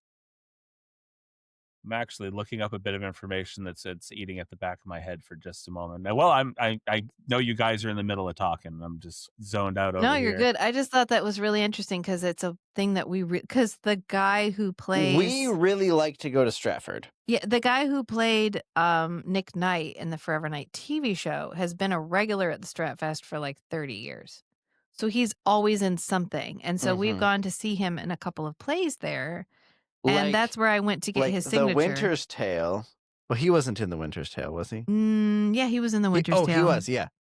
Exit Pursued by a Bear. That's what Matt is a famous line from The Winter's Tale. Matt's wearing a Stratford Festival t-shirt right now. But the Stratford Festival is a really nice, like, drivable theater festival for people who are on this side of the country. Like, if you're near it at all, I recommend you go see stuff. Like, they put on... The productions are so well done. They put on La Cage aux Folles, which is what The Birdcage is based on. Okay. And it was so fucking good. Oh my God. It was so I've good. only ever seen, there was an actual film that was done for that as well. The Birdcage. Yeah. Well, no, there was a film done under with the original Robin name. Williams. And there's also La Cage aux Folles. Like, they did a French version. Yeah, the foreign film, not the Mm-hmm. Americanized version with Robin Williams. Yeah. But they had this guy who's been a regular in the theater at Stratford forever. And he's kind of a larger dude, a larger guy who definitely is really good. But they did an interview with him where he was like, I kind of get overlooked for the lead roles because I'm a little bit bigger. I'm like pretty effeminate. Such a good actor. I'm like he's like kind of an effeminate gay guy. I kind of get overlooked for all this stuff. Like I've been in this forever and I love what I do, but like I just don't get the chance to be the leading man. And he got to be the Albert character. Oh, okay. And he crushed Albert. There was a scene where they had him sitting at like a vanity. And there's on stage a mirror, but like it's an open circle. So it appears like he's putting makeup on in the mirror, but you're watching him through the mirror. And he had to sing this whole beautiful song while applying makeup, including putting fake eyelashes on without an actual mirror and while singing. And there's the scene later where he poses as a woman to be the guy's mother. And he gets the scene where he like pushes the door open and he goes, here's mother. And they handmade all of these beautiful costumes specifically for him. And it's this big like pantsuit, like this glittery, well-tailored pantsuit that he got to like have this really dramatic entrance in. And it was so good. It was so good. Like they're restaging another musical that they did. And I wish they would restage La Cage aux Folles because it was so good. I would go see it again. Anyway. Dame Maggie Smith. That was our plug for Stratford Festival, but she was in it. She was in the Stratford Festival up until this. So she goes from Shakespeare to Clash of the Titans. What I was doing while we were originally talking about this is I was looking through the original gods to see who was still alive. Because that just kind of popped into the back of my head. I go, many of these people must have died. I think Athena and is Ursula Andress still alive? Still with us? I have I did no not see a idea. death date for her. That's the only other one. I believe Athena is still alive and Aphrodite, but like Hera passed away, Zeus, There's the guy who played Hephaestus. Hephaestus, Pat Roach. Isn't he Pat Roach?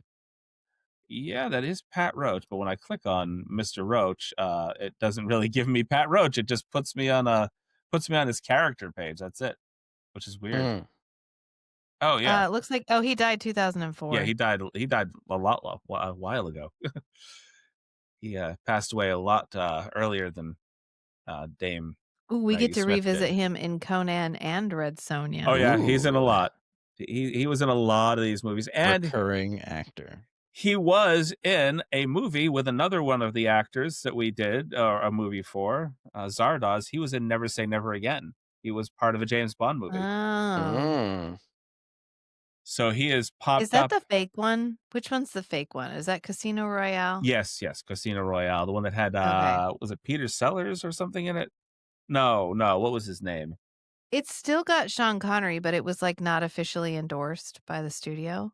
I may be thinking of a different version of Casino Royale then. 1967 It might be Casino Never Say Royale. Never Again. Because they did a recent version of Casino Royale, which had nothing to with do Daniel with Craig. And then, yes, Peter Sellers was in it, but the guy that played James Bond was David Niven. Oh. Which it felt like a slightly less serious, more comedic take of that film. It's Never Say Never Again. That's the one that was not officially endorsed by the main franchise. Okay. All right. It's like a Bond movie, but like Bond adjacent. It's like, you know where I'm getting. Not quite as bad as Lethal Weapon, but similar.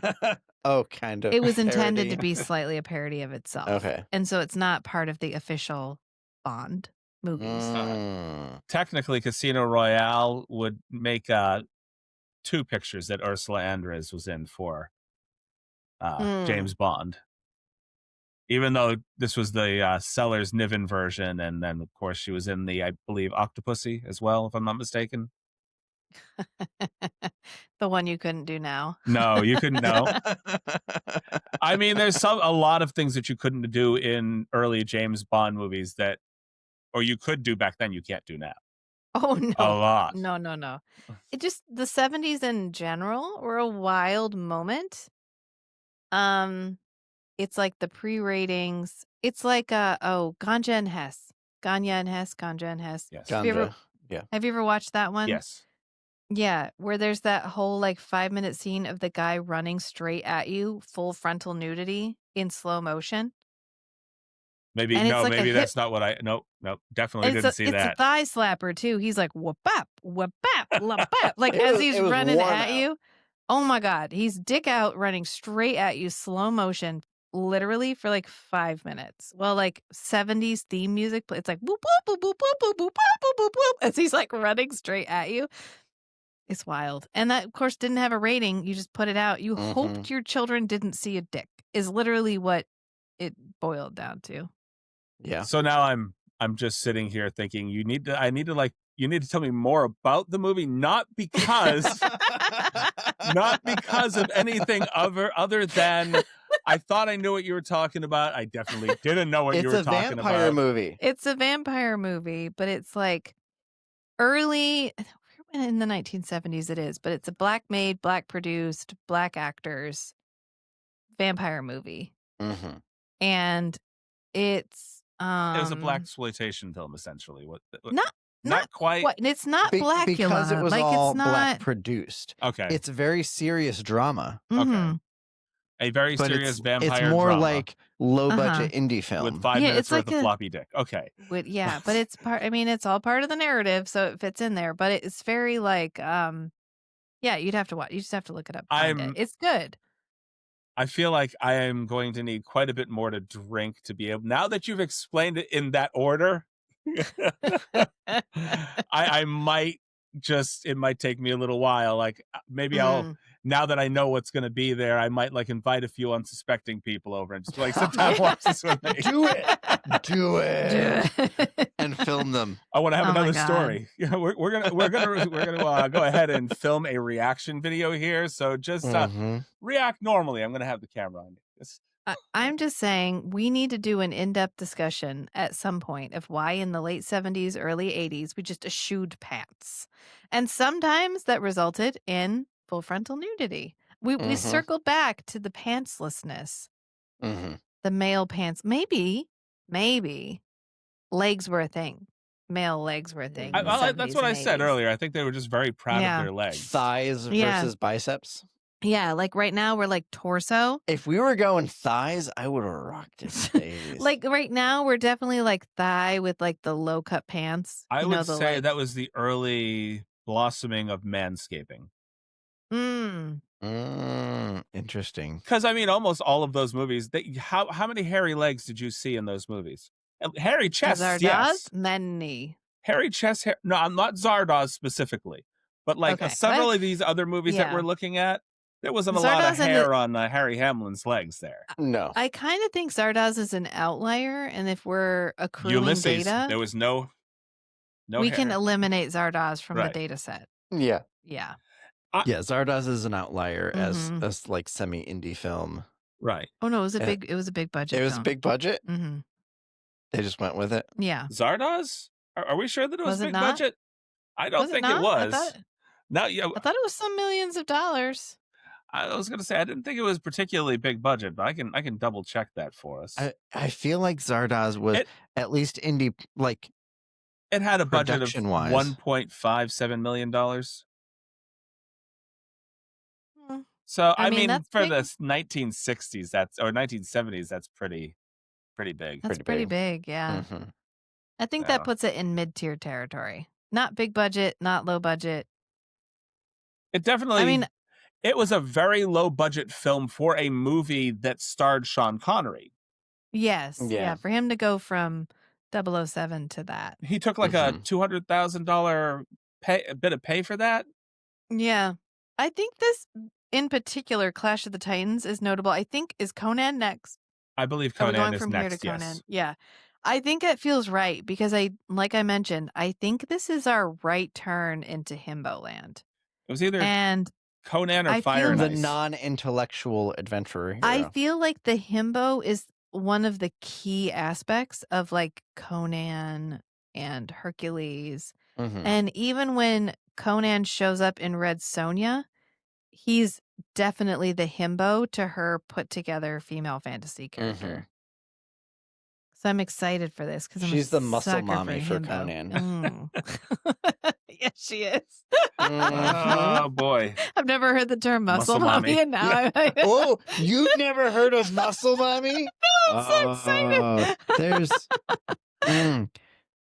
there's a whole subgenres for muscle mommy. We'll have a whole discussion about muscle mommy when we do Red Sonja. Oh yeah, and we're doing Red Sonja cafes. Are there? Well, I'm sold. I don't know if I want that with my coffee. You know what you're here for. Lex's bicep. It's like Hooters, but bodybuilders. Just handed me that coffee in a certain way, sleeveless and all. And I've been coming back ever since. Anyway. Coffee was a little strong. I just like, what a choice. The guy that they had play Perseus, like even if we set aside the 1981 aesthetic that he was clearly meeting, he hadn't really been in anything else. No. There's so many special effects in this. It feels like it was probably pretty high budget. Yeah. And then he really looks like if you asked him to rub two brain cells together, he'd have to think about it. It'd struggle. Yeah. He'd have to find the other one first. I mean, the budget for this film, I mean, this is around the same time as Zardoz. The budget for this film was $15 million. Whoa. Well, with all the claymation, the stop motion animation stuff, I bet the stop motion ate up 80%. The large scale miniatures that they had to make, they had to build entire temples. This was some big This was some big special effects guy because I kept seeing him referenced specifically. Like, this is the last so and so movie. Like, this is the last like this guy did the special effects for it, and it was the last time he really did a movie, like did a big movie like this. And I guess he wasn't super happy with them, but like he was done, so whatever. Yeah. Roy, Yeah. maybe Roy something. I don't remember. I just remember seeing his name over and over again, and I was like, oh, okay, like maybe he was like the practical effects guy. I mean, the effects for the time were pretty decent. I mean, they were decent for the time. However, if you look at it on a Blu-ray right now, you can see clear lines around everything. This is Right. when you don't need the HD version. No. Yeah. This is when like the HD An version old actually does a grainy disservice. VHS cassette would have been better. Yeah.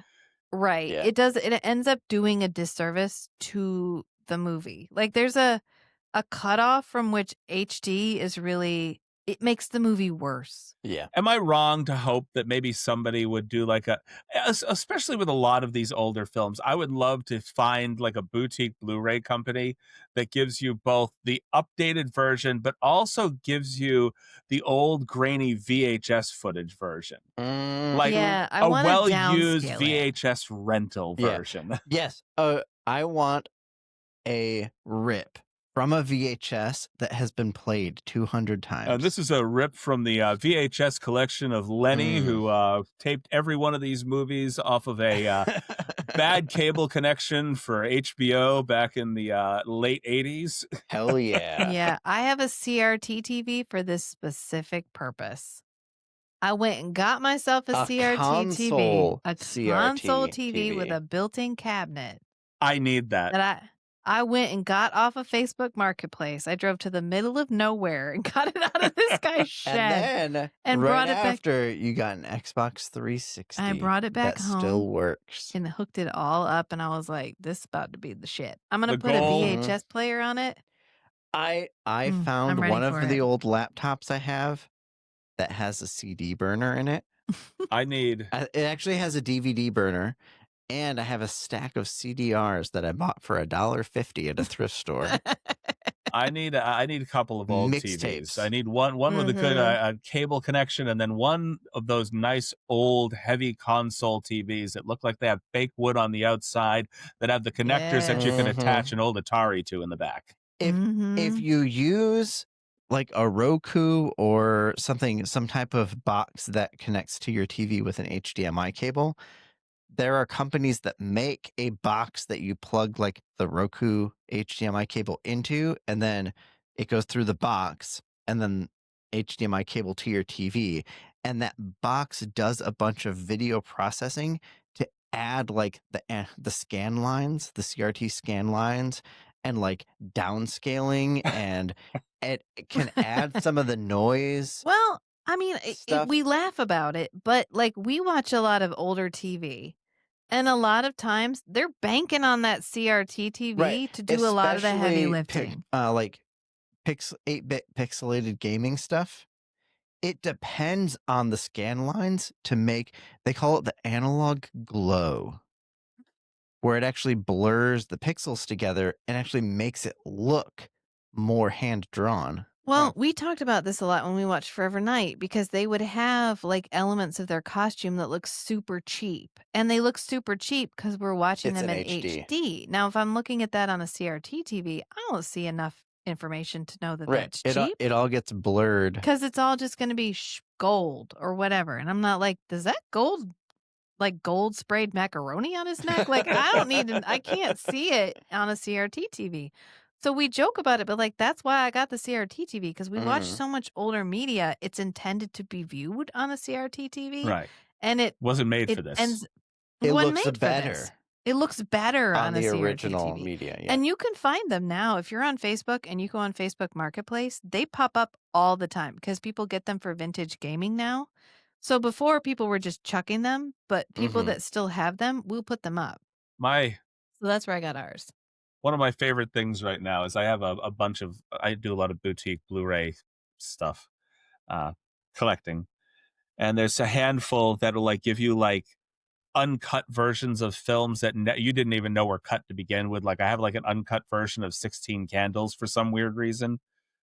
Okay. A thing that you wouldn't think needed a director's cut, having a director's cut version, which is Sure. by the way, we need we still need an uncut version of Tiptoes. You didn't do it? No, you haven't seen Tiptoes? No. Okay, I've never heard of it. another podcast altogether. Podcast. We'll table that for later. We'll find a way to circle back to our original topic here, but Tiptoes is a film starring Gary Oldman as the dwarf brother of Matthew McConaughey. I will watch anything with Gary Oldman in it. Sold already. There is apparently a longer Dwarf brother director's cut version of the film that every member of the cast that had watched the original cut of the film who absolutely loved it. But apparently the people, the producers and the distributors for the film, they didn't agree with how the film was cut. And so it went through a whole bunch of changes and everything, and is the version that is currently out, which is an absolute batshit crazy kind of, I don't know if I would say it was a good film because it's nowhere near good, but it is Gary Oldman playing a dwarf. Okay. And that's their terms, not mine. Okay. But he is his brother with dwarfism. I mean, I loves me a good director's cut, so yeah. I mean, you got to act real hard to knock off 2 feet. It's well, they did that in Moulin Rouge because remember, Yes. John Leguizamo. That was plays, not anywhere near as good, not anywhere near as smooth. It was as John Leguizamo's performance. Right, because he plays Toulouse-Lautrec. Yeah, it's like who actually he didn't have dwarfism. He had gotten injured as a child, and it damaged the growth plates in his legs. So I guess that one's slightly more historically accurate. Not congenital dwarfism. Mm-mm. Yeah. No. So yep, go Anyway. watch Tiptoes, not Touch Toes. You were like, tits out. Go watch Tits Out. Tits out! Circling back to Clash of the Titans. What was I saying about tits? Oh, right. The excessive number of nipples in the first 30 minutes of this movie. Yes. And not just female nipples, male nipples, all sorts of nipples. I questioned the choice to have her walking naked with her son down the beach. Yeah. Like, I guess it must choice. not have been as questionable as part of the mythology back then. Definitely something cut out of the one that was sent around my school, which may have been why I didn't find it as entertaining as a prepubescent kid. But you're like, if I knew there were going to be boobs, I would have paid a lot more attention. Boobs, ass, and that's about it. Yeah. Couple boobs. There are boobs at the beginning, and then there's side boob later. There's about as many boobs as there are butts. Yeah. Yeah. That's fair. No male butts, though. Well, there could have easily been, but they were all in their own little girded cloths or whatever you would. Yeah, girded loins. Girded loins. So there could have been a heck of a lot more male butt in there, but there wasn't. But he's a shame. Did you find anybody's performance in this particularly annoying? Oh my gosh. My only real question mark was the choice to have both a real actor and the claymation character for Calabos. What's funny is every time I don't remember his name, I incorrectly remember a different name. That time it was Calliope, which I knew it was not. I know I haven't remembered the right one, but I have yet to remember the correct one. I was going to call him Calabasas, so I mean we're on even territory. Well, I was watching somebody break down the Xena's relationship with Calliope from Xena Warrior Princess the other day, so clearly I got distracted. But I just, because the claymation looks so different from him, and I could understand choosing to do all claymation or choosing to do all actor, but the 50-50 is so fucking weird. It kept taking me out. I was like, but why? Because they would zoom in, anything from the chest up or just his face was an actor. Right. And then the minute we zoomed out, it would be like if we replaced somebody with like a CG character now. But even then you'd be like, no, I don't know. Just so he could have a tail? Because Right? it's just so he Just could for the have a tail? tail. Because Yeah, I other believe than that's that, it. and they made him up. It's not like he historically has a tail, and they were trapped with having to have him have a I could tail. They could have been more of a satyr character than anything. He didn't have to have that kind of tail. Right, and they inserted him into the story. He's not in the original story. Right. So they were not locked in to having him look a certain way. They were just like, "Oh, Somebody had a tail fetish. I want a tail." I guess. The I coolest part believe it was was when they transform the him. director that insisted on the tail, if I'm not mistaken. Mm. Desmond Davis or no, I'm actually thinking maybe of somebody else. Well, the coolest part was when they transform him into that and you see the shadow and then the shadow Oh, transforms. yeah. That there was a couple I pretty cool moments. I have a question about those little statues. Does Zeus make those and deliberately transform them? I was thinking them as like voodoo dolls. Yeah. Does Zeus create the voodoo dolls, or is there some kind of magical construct that generates the voodoo dolls and like Mm, updates them as the okay. characters age and thing? It's like the guy in Power Rangers in the first season with Rita Repulsa. Oh, and the clay The guys. clay guy that would model all the characters and then they'd go Yeah. down the little like Mm-hmm.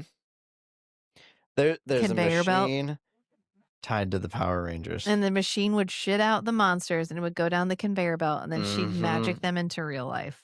Yep. Yep. That sounds a bit more plausible. That's it. I've explained it away. I don't know why we It's need a anything sort of else. magic. They were all born in a kiln. You know, we should all take a moment to appreciate the fact that I can remember Rita Repulsa's name, but I can't remember a name from a character from a movie that I just watched. I have a feeling she forgot the name again. That's why she's not saying the name. I can't remember. Calabos?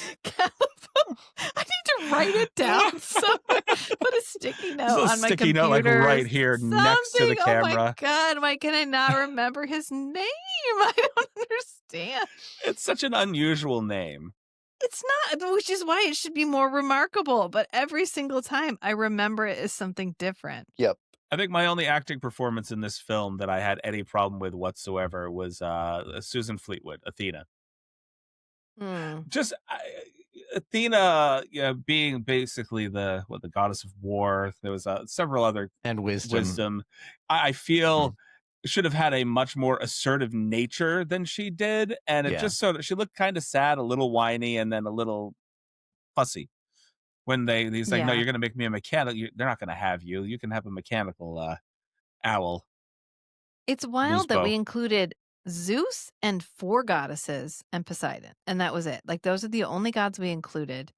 And the female goddesses were incredibly passive, but then they gave us Andromeda, who was a very assertive female character. Right. So you can't pretend like you couldn't have made the other female characters more assertive. Andromeda was definitely more switch. Yeah, she was both a bit assertive, but also a bit submissive at the same time. Right. She's assertive until he's like, okay, sweet baby, you're not coming with me to Medusa's. And then leaves without her. And she's like, oh, okay, I guess I'll go home. And but until that moment, I was like, oh, okay, I'm behind this. This is great. When she's like, you're not ruler yet. I haven't married you yet. Right. So, sorry. Which is definitely a bit of a power play for a movie in the 70s. Yeah, I thought that was interesting.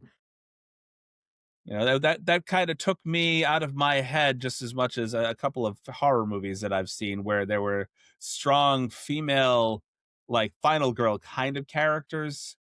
Like what am I trying to think? Or it's one movie in particular that I'm thinking of. I think it's like Chopping Mall or something to that nature. The lead female character in that movie, almost every other role that I've seen her in, she plays a more passive kind of save me kind of character.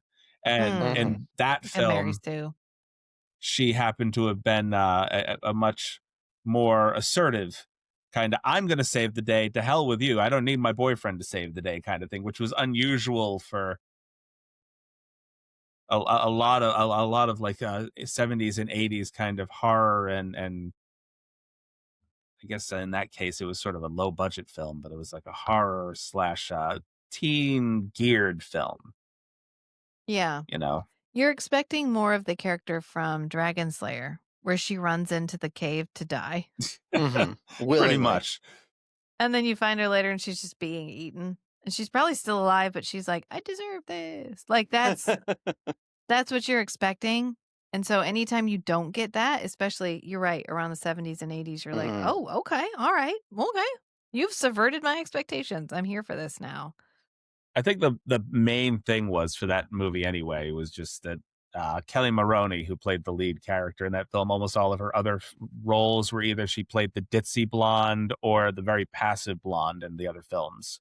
And I just was not used to, I thought she was typecast as just that. So seeing that film and seeing her be more assertive, I'm like, okay, I like this because she played against type, and I like when the people play against type and do well at it. So that's fair. I have no segue back into Clash of the Titans other than to say, like close to 2 hours is probably if you want to see a better portrayal of Athena, you need to watch or listen to Epic the Musical. Okay. I'm sending if you want to link. see a better portrayal of Athena, you need to watch anything else. Anything else. Literally anything else. By the way, you put that on my radar. I have it in queue to watch. I have not watched it yet because I'm kind of watching these in order, because if I watch that now, knowing how far down the list it is, I will probably watch it another 8 times and will distract myself from other films. Yeah, it'll probably grab your attention for a while. I started listening to it last January, and I'm still listening to it kind of on repeat. Yeah, every time I get in the car and he's in the car with the kids. I've had control of the audio. It's Epic the Musical. And then I got some Bluetooth headphones and I was trying to get him to help me to set them up. And he set them up and he was like, here, try them out, and put them in my ears. And Listen it was to Epic the this. Musical. Okay.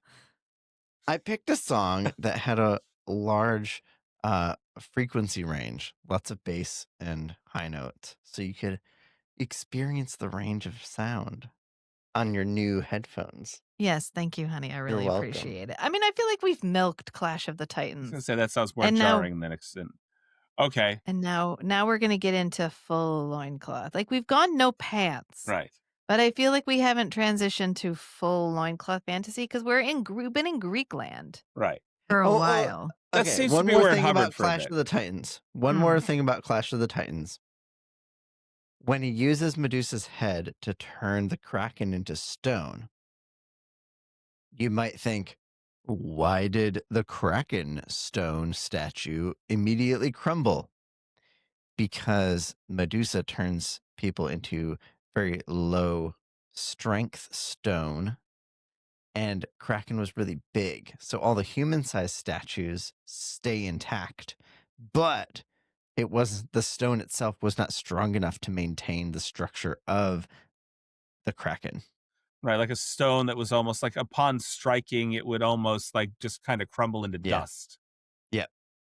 So yeah, and that is not a load-bearing geological fixture. I did like the varying size of Medusa. When we first meet her, she's quite large. Yeah. And then he cuts her head off and she's just normal head size. Mm-hmm. And then when he pulls her head out of the bag, she's like mini head. She's like, here you go. Like she just keeps changing its size. And then her blood is so corrosive. Not blood. It's so like it's like gelatinous. I don't know how to describe it. I don't know. Yeah. When he meets the Fates and they're like, yeah, your cloak, red cloak, not whatever you got going on here, but your red cloak is going to be immune. You know, I kind of, the Fates, which kind of bothered me a little bit, them all using the same crystal ball and everything. I know what that whole thing is, but what bothered me is the way that they played it. I couldn't tell if they were hungry or horny. I really couldn't. Yes. Porque no los dos. Yes. It's like when he brings back the Pegasus and he's like, oh, poor boy is thirsty. I'm like, yeah, all the women are dead. Of course he's thirsty. And then he brings him water and I was like, like thirsty. Like water thirsty. Oh, okay. Wrong kind of thirsty. That vernacular doesn't exist yet. I mean, the best portrayal of the Fates is from the animated Hercules movie when there's the 3 women and they have the ball, the eye, and they keep passing it around. Mhm. And you get the Hades character trying to talk to them, and they're so discombobulated, he keeps getting angry. Like, that's the best portrayal of the Fates. And so they kinda reminded me of that because they had the eye that they were sharing. But then this is another moment where I think this whole section would have been better not in HD, because you Yeah. can tell that their eye covering does not match their actual skin tone. Yeah. Oh yeah, But I'm willing to bet on a CRT TV that would not have been you obvious could at see all. some Like, they clear would have looked lines on the seamless. makeup and the Yeah. prosthetics that they tried to Yeah, you use. can see the edges of the prosthetic. So you need a little bit of that grainy texture to The the analog yeah, glow. the Yeah, analog the glow. analog you always say it the same way too. Even in our Analog podcast, you glow. go, "The analog glow." Like, you always I have to. That's how It it needs is a meant a to bit be of certain pronounced. Mhm. emphasis Mhm. on the glow. So, all right. So I think we've kind of gotten to the end of what we might even be able to milk out of this particular movie. So before we think about giving a bit of a rating, I want to ask you guys a very quick question. Okay. Who do you think would do a decidedly more terrible job being Perseus? Worst actor I you wanna could think of to see play Perseus. I wanna see 45-year-old Sean Connery try to play young Perseus. Just full body hair, tits out, red diaper from Zardoz, and with, like, with the Scottish accent, and be like, "I'm Perseus." Like, that's what I want. That's exactly what I want. Because okay, Keanu now I'm Reeves. thinking like Keanu Reeves. Keanu Reeves plays Buddha. Have you ever seen young Buddha? actually think I have when we're not. talking about how vacant and dopey this guy kind of was during this film, that might work.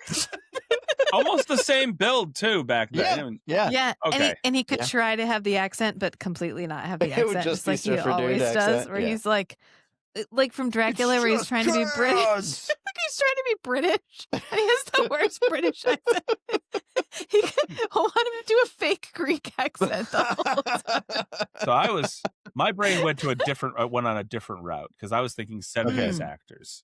Oh, okay. So You stayed actors period. from the Okay. 70s and my brain, I was just thinking who would play this if you were taking it as this fairly serious kind of fantasy epic kind of movie. The worst person to have cast in that role to me would have been a young Sean Wallace. Sean Wallace. Am I thinking Hmm. of this? Am I right? Am I right? Is that the wrong name? The guy played is it Vizik or Vinnick in Princess Bride? Oh, yes. Yeah. Inconceivable. And I got to add that Okay. back. Is it Yeah. Wallace Shawn or Sean Wallace? It's Sean Wallace. Yeah. Sean Wallace. Okay. Yeah. Oh, Roddy Piper. Hmm. Roddy. Like from They Hold on, Live. hold on, hold on, No, hold from on. like from They Live. Yes. He'd have a better Nice. build for the role, though. Men, He would. okay, men of the 1970s. No, Roddy Piper, man. I think I Hold nailed on. it. Burt Reynolds. No. Close. First thought in my head. Okay. No mustache, Tom Selleck.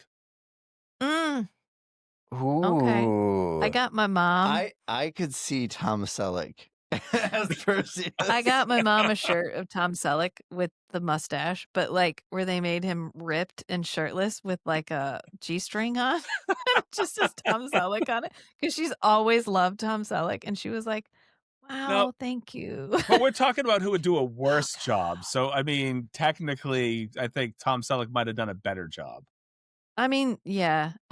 It's like Quigley Down Under era Tom Selleck. Yeah. Like, This is that almost would be what around this Magnum time. PI area, just a little bit Oh, before yeah. Magnum PI. Yeah. With the so much body hair. Like, I think he'd crush it on the body hair alone. Right. Because he's quite hairy. And the nipples aren't Yeah. disproportionate. Okay. So, I think I can see that. but that would be a better job. So I'm thinking who would do a Yeah. worse job? That's why my brain went to like, I was even thinking John Belushi. I want Roddy Piper. Oh, come on. Yep. You can get it in there. Yep, I see want it. I want We're good. It's like horror. It keeps going on and on. I want Roddy Piper to just like do the thing where he walks in on Medusa and he's like, "I'm here to cut your head off and chew bubble gum," and I'm all out of bubble gum. Like that's what I want. I want that scene. It would be so good. Yeah, no. He would seem less dumb, honestly, than. Oh no, Roddy Piper can do dumb. Have you seen is it Frogtown? Welcome to Frogtown. You've mentioned it. Yeah, but he can not do like dumb. I think he's not doing that. Like I think this guy is not supposed to look dumb. I think he just the way that it's all happening, he ends up looking dumb. But I think I don't know if he'd be better as a slightly more intelligent looking character because he makes a lot of dumb decisions. I fully believe that the guy who plays Perseus in this leaves his sword and drops his helmet and is like, "Oh no!" Like I really think money. I believe it. And I don't question it. I'm like, "Oh, okay, Yeah, poor buddy, poor buddy. He doesn't know how to look in the water. Oh no!" Kind of like Bull from Night Court, where he has these happily lucid moments every once in a while, but for the most part, it's just walking around kind of happily naive. What about Indiana Jones era Harrison Ford? I still think we're laying in better territory though. Like he would do a better job. Yeah. Harrison Ford would. Yeah. I could enjoy this maybe a little bit more. Kind of that era of Harrison Ford's career might have been a little bit better for him. He might have been a little old for the part though, even at that point, or looked a little old. Yeah, but that's why I'm young saying Harrison Ford didn't look very young. No, but 45-year-old Sean Connery could have also played this role. He could have gone from Zardoz to this. Hey, now that falls into the worst territory. Technically speaking, we could have had Liam Neeson in this. Because he's in Krull around this time. That's true. So that's he's active at this time. Neeson. So we could have had young Liam Neeson as this guy. Yeah. Had he quite cleared the accent, learned how to do a decent American accent yet? That's not necessary. Because I think that the point that they just don't worry about it. Were making with Harry Hamlin and Burgess Meredith in this film was that you had too many people that had sort of a British accent, and he didn't want to have an entire film just completely populated with British folks. I'm like, well, then you could have been smart and, found a bunch of Greek actors to be in this film. Right? Greek actors speaking American with a Greek accent? Speaking American. With a Greek accent. Yes. It's not English. It's American. It's American. Yes. Because let me tell you, our version of English is not English. It's American. Let's just be honest. It is American. Yeah, it is. Yeah. You're correct. It's English with American in quotations. What would you rate this film? On an IMDb? It's better than the one. I was more engaged in this than I was in the previous movie. Like Dragon Slayer was like watching paint dry. This was probably, I would give this like a 6 or a 7. Yeah, I was thinking 6. Yeah, I think it's good. Better than Garbage Pail Kids. That's the 0. That's baseline. It's all up from there. That is the heart attack flatline is what that is. And I am still itching every day knowing that I could possibly have a 4K copy of Garbage Pail Kids. No. And yet here we are. The only way you get me to buy a fucking copy of Garbage Pail Kids is by telling me, and this is the only way, that there is somehow an extended cut where they cut horror scenes out of the film. The only way. An extended cut that's shorter. Can I get a 45-minute long episode the of this, original director's cut. The director's cut where the director it's just a blank screen. It's just a blank screen that says, "I'm sorry."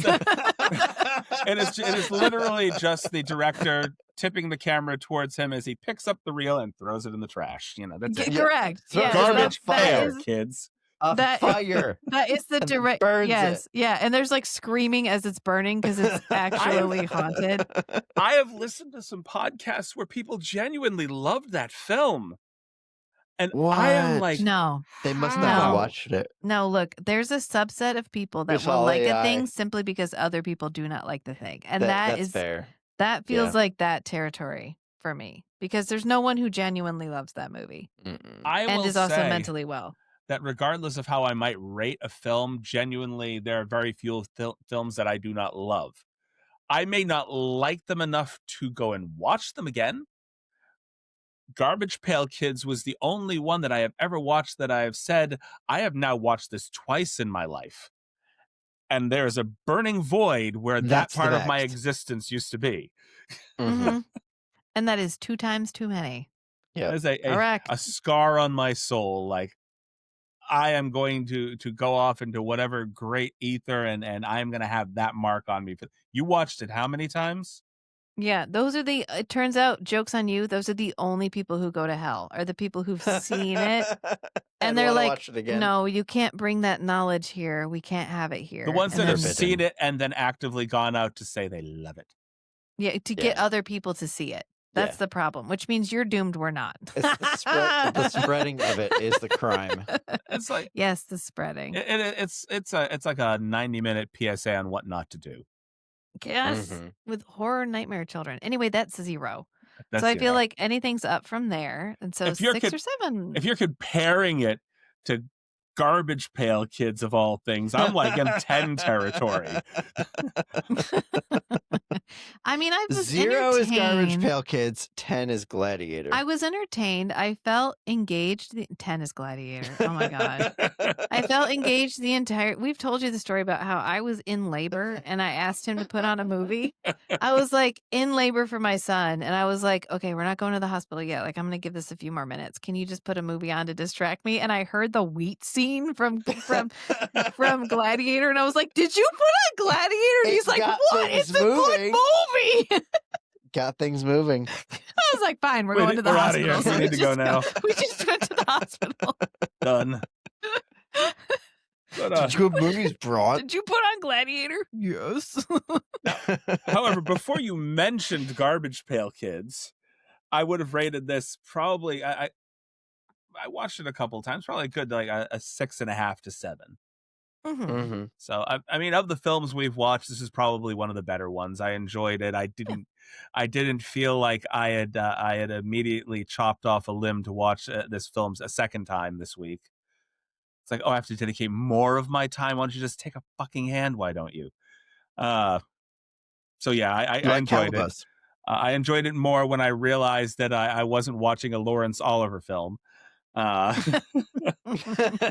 It's Laurence Olivier's second cousin, Laurence Oliver. Larry Oliver.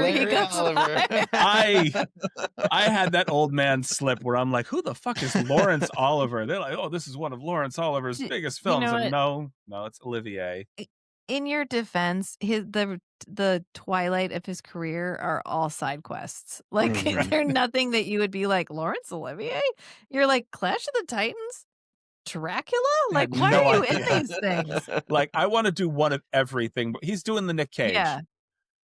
You know, on a grander scale, but Nick Cage. Just I want to do one of everything before I die. Correct. So yeah, I mean that's 6.5 to 7. If we're comparing it to Garbage Pail Kids, this is a 5-star 10-point masterpiece. Yeah. As is everything when compared to Garbage Pail Kids. Yeah. So yeah. So, and by the way, I'm not serious. I don't want a Garbage Pail extended cut. There's no reason. No reason. I have so far seen so many extended cuts or director's cuts of things that I've just gone, why? And I still buy them. So that's how you trick my brain into buying something I don't need and really don't intend to watch. 2 things have a genuinely better director's cut than the original movie. All right. Blade Runner. 3, 2, 3, 2.5. Blade Runner. Yep. Legend. Okay. And Ultraviolet. the Mila Jovovich vampire movie. Okay, I can see that.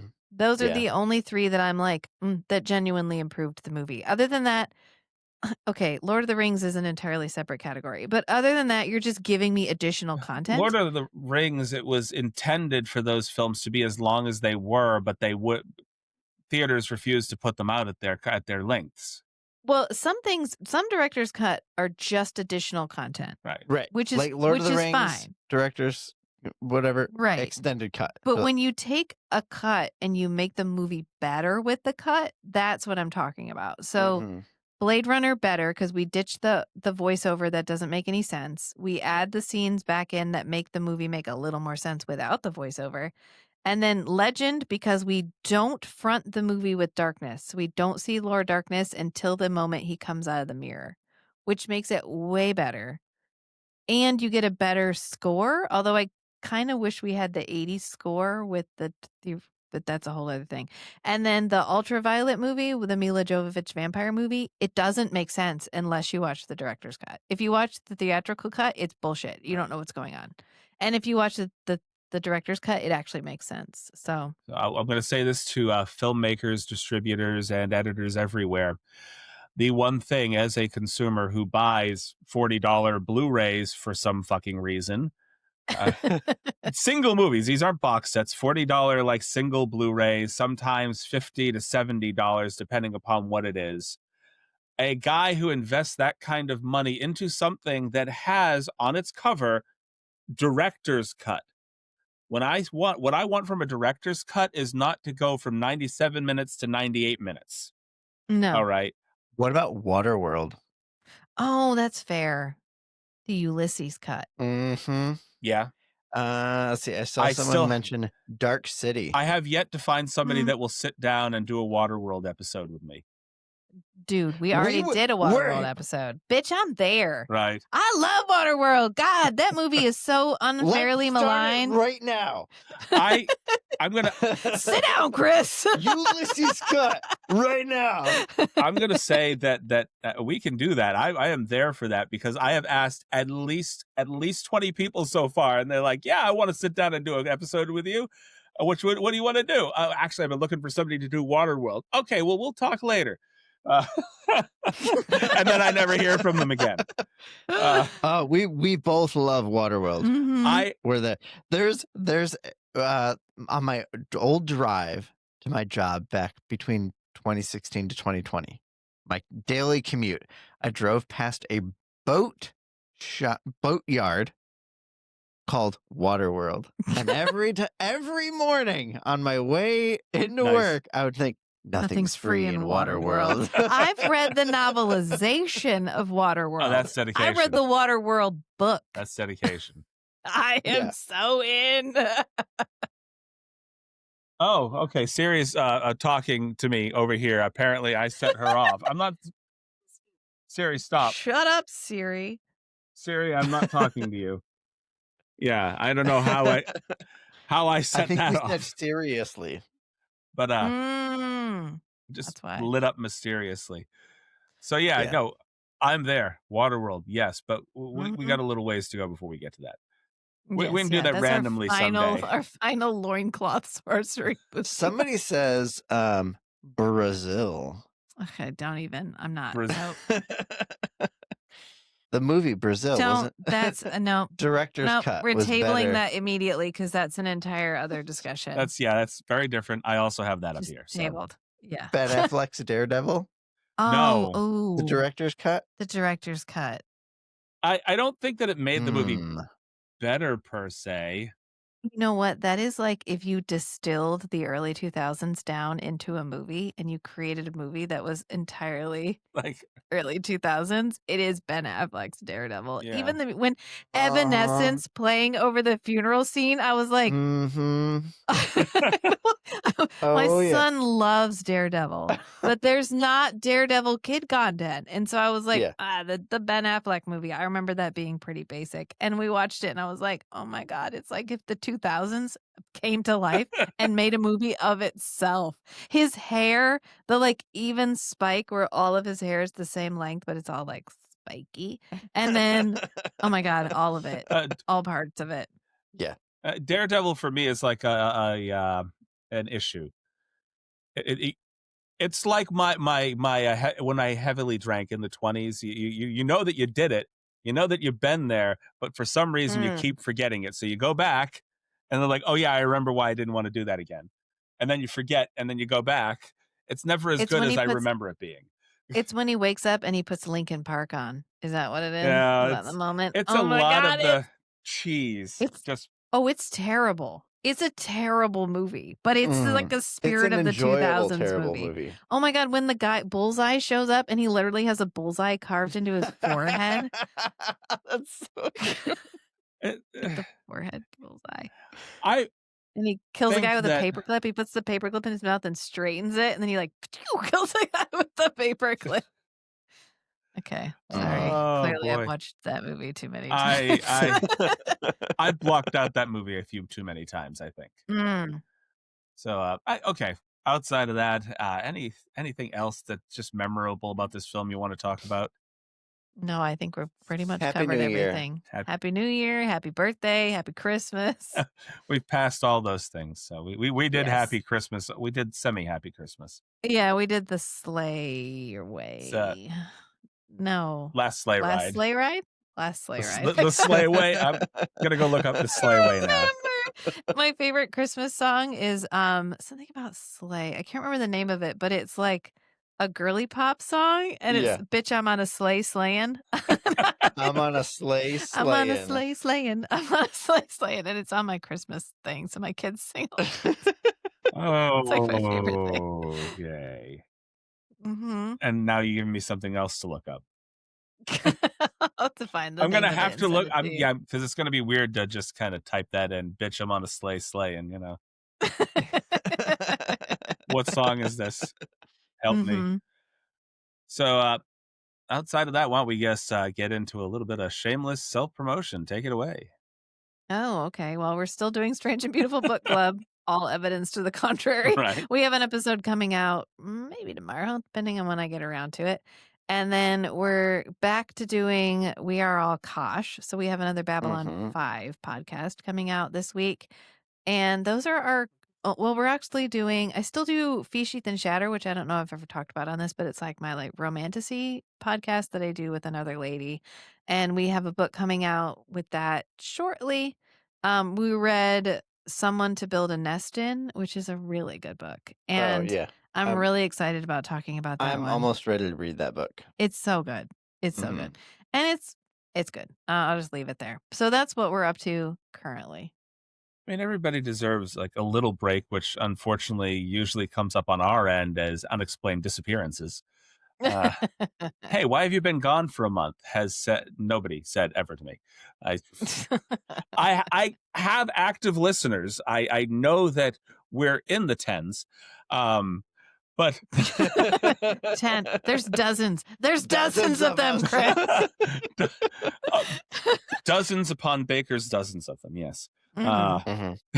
But that being said, I have talked to a lot of my friends and I've talked to a lot of my family, and I've been like, "Hey, have you guys like listened to the podcast?" And they've been like, "No, Oh no, no. Look, none of ours do. You're not alone. We commit the support on the other end. Yay, you're doing the thing. Look, I have decided that podcasting is a little bit like sex. They know you do it, but they want you to do it in another room, and they don't want you to talk to them about how you do it. That's how my family feels about podcasting. So I just leave it. It's fine. Well, I have learned other people appreciate me. I have learned that a vast majority of my audience, thanks to the analytics on the app that we're using, the audience in general is either extremely local or very far away. Yeah. So a vast majority of my listenership is even like very close to home here, like in Massachusetts and New Hampshire, or in India, the UK, and Russia. Just yeah. My favorite one is when Good Pods will be like, your podcast made the list. And it'll be like top 10 fantasy of all time. And it'll be, I'll go to see how many downloads we have. And it'll be like 2. You had 2 downloads. 2. And I'm like, what list? I will say this. My greatest fantasy at this point of doing this podcast is that one day I will see some person that has come over here to get into Hollywood or singing or something, anything. I don't care what it is, just something big enough for them to sit down and have somebody say, well, this is not your primary language. How did you learn English? And I want them to say, I learned it from listening hundreds of episodes of Cinematic Anarchy. That's my ultimate fantasy. That's a good goal. And I can see that. Immediately the interviewer is like, well, then you need a speech coach. You know, Yeah. I'm not sure if they did a good job. So apparently it's a slightly self-depreciative fantasy, but it's a good one. And our podcast you can find pretty much anywhere where podcasts are, including live video on YouTube. Well, not live video, but video on YouTube, and basically Spotify. We have Facebook. We are on X, and yada yada yada. And I just ran out of steam for promoting myself for a minute. They're like, you're like, I don't know, I'm somewhere. You're here. You know what, dude? If you're listening to this, you already found it. Just tell somebody else where they can find it. That's all I'm asking. You know where you are. Mm-hmm. And yeah, I'm reverting back to the old thing because I forgot the new thing. So drink some water, you thirsty bitches. How about drink some water, you thirsty Pegasus? Or tits out. Tits out, bitches. Yeah, no. Tits out, bitches. And on that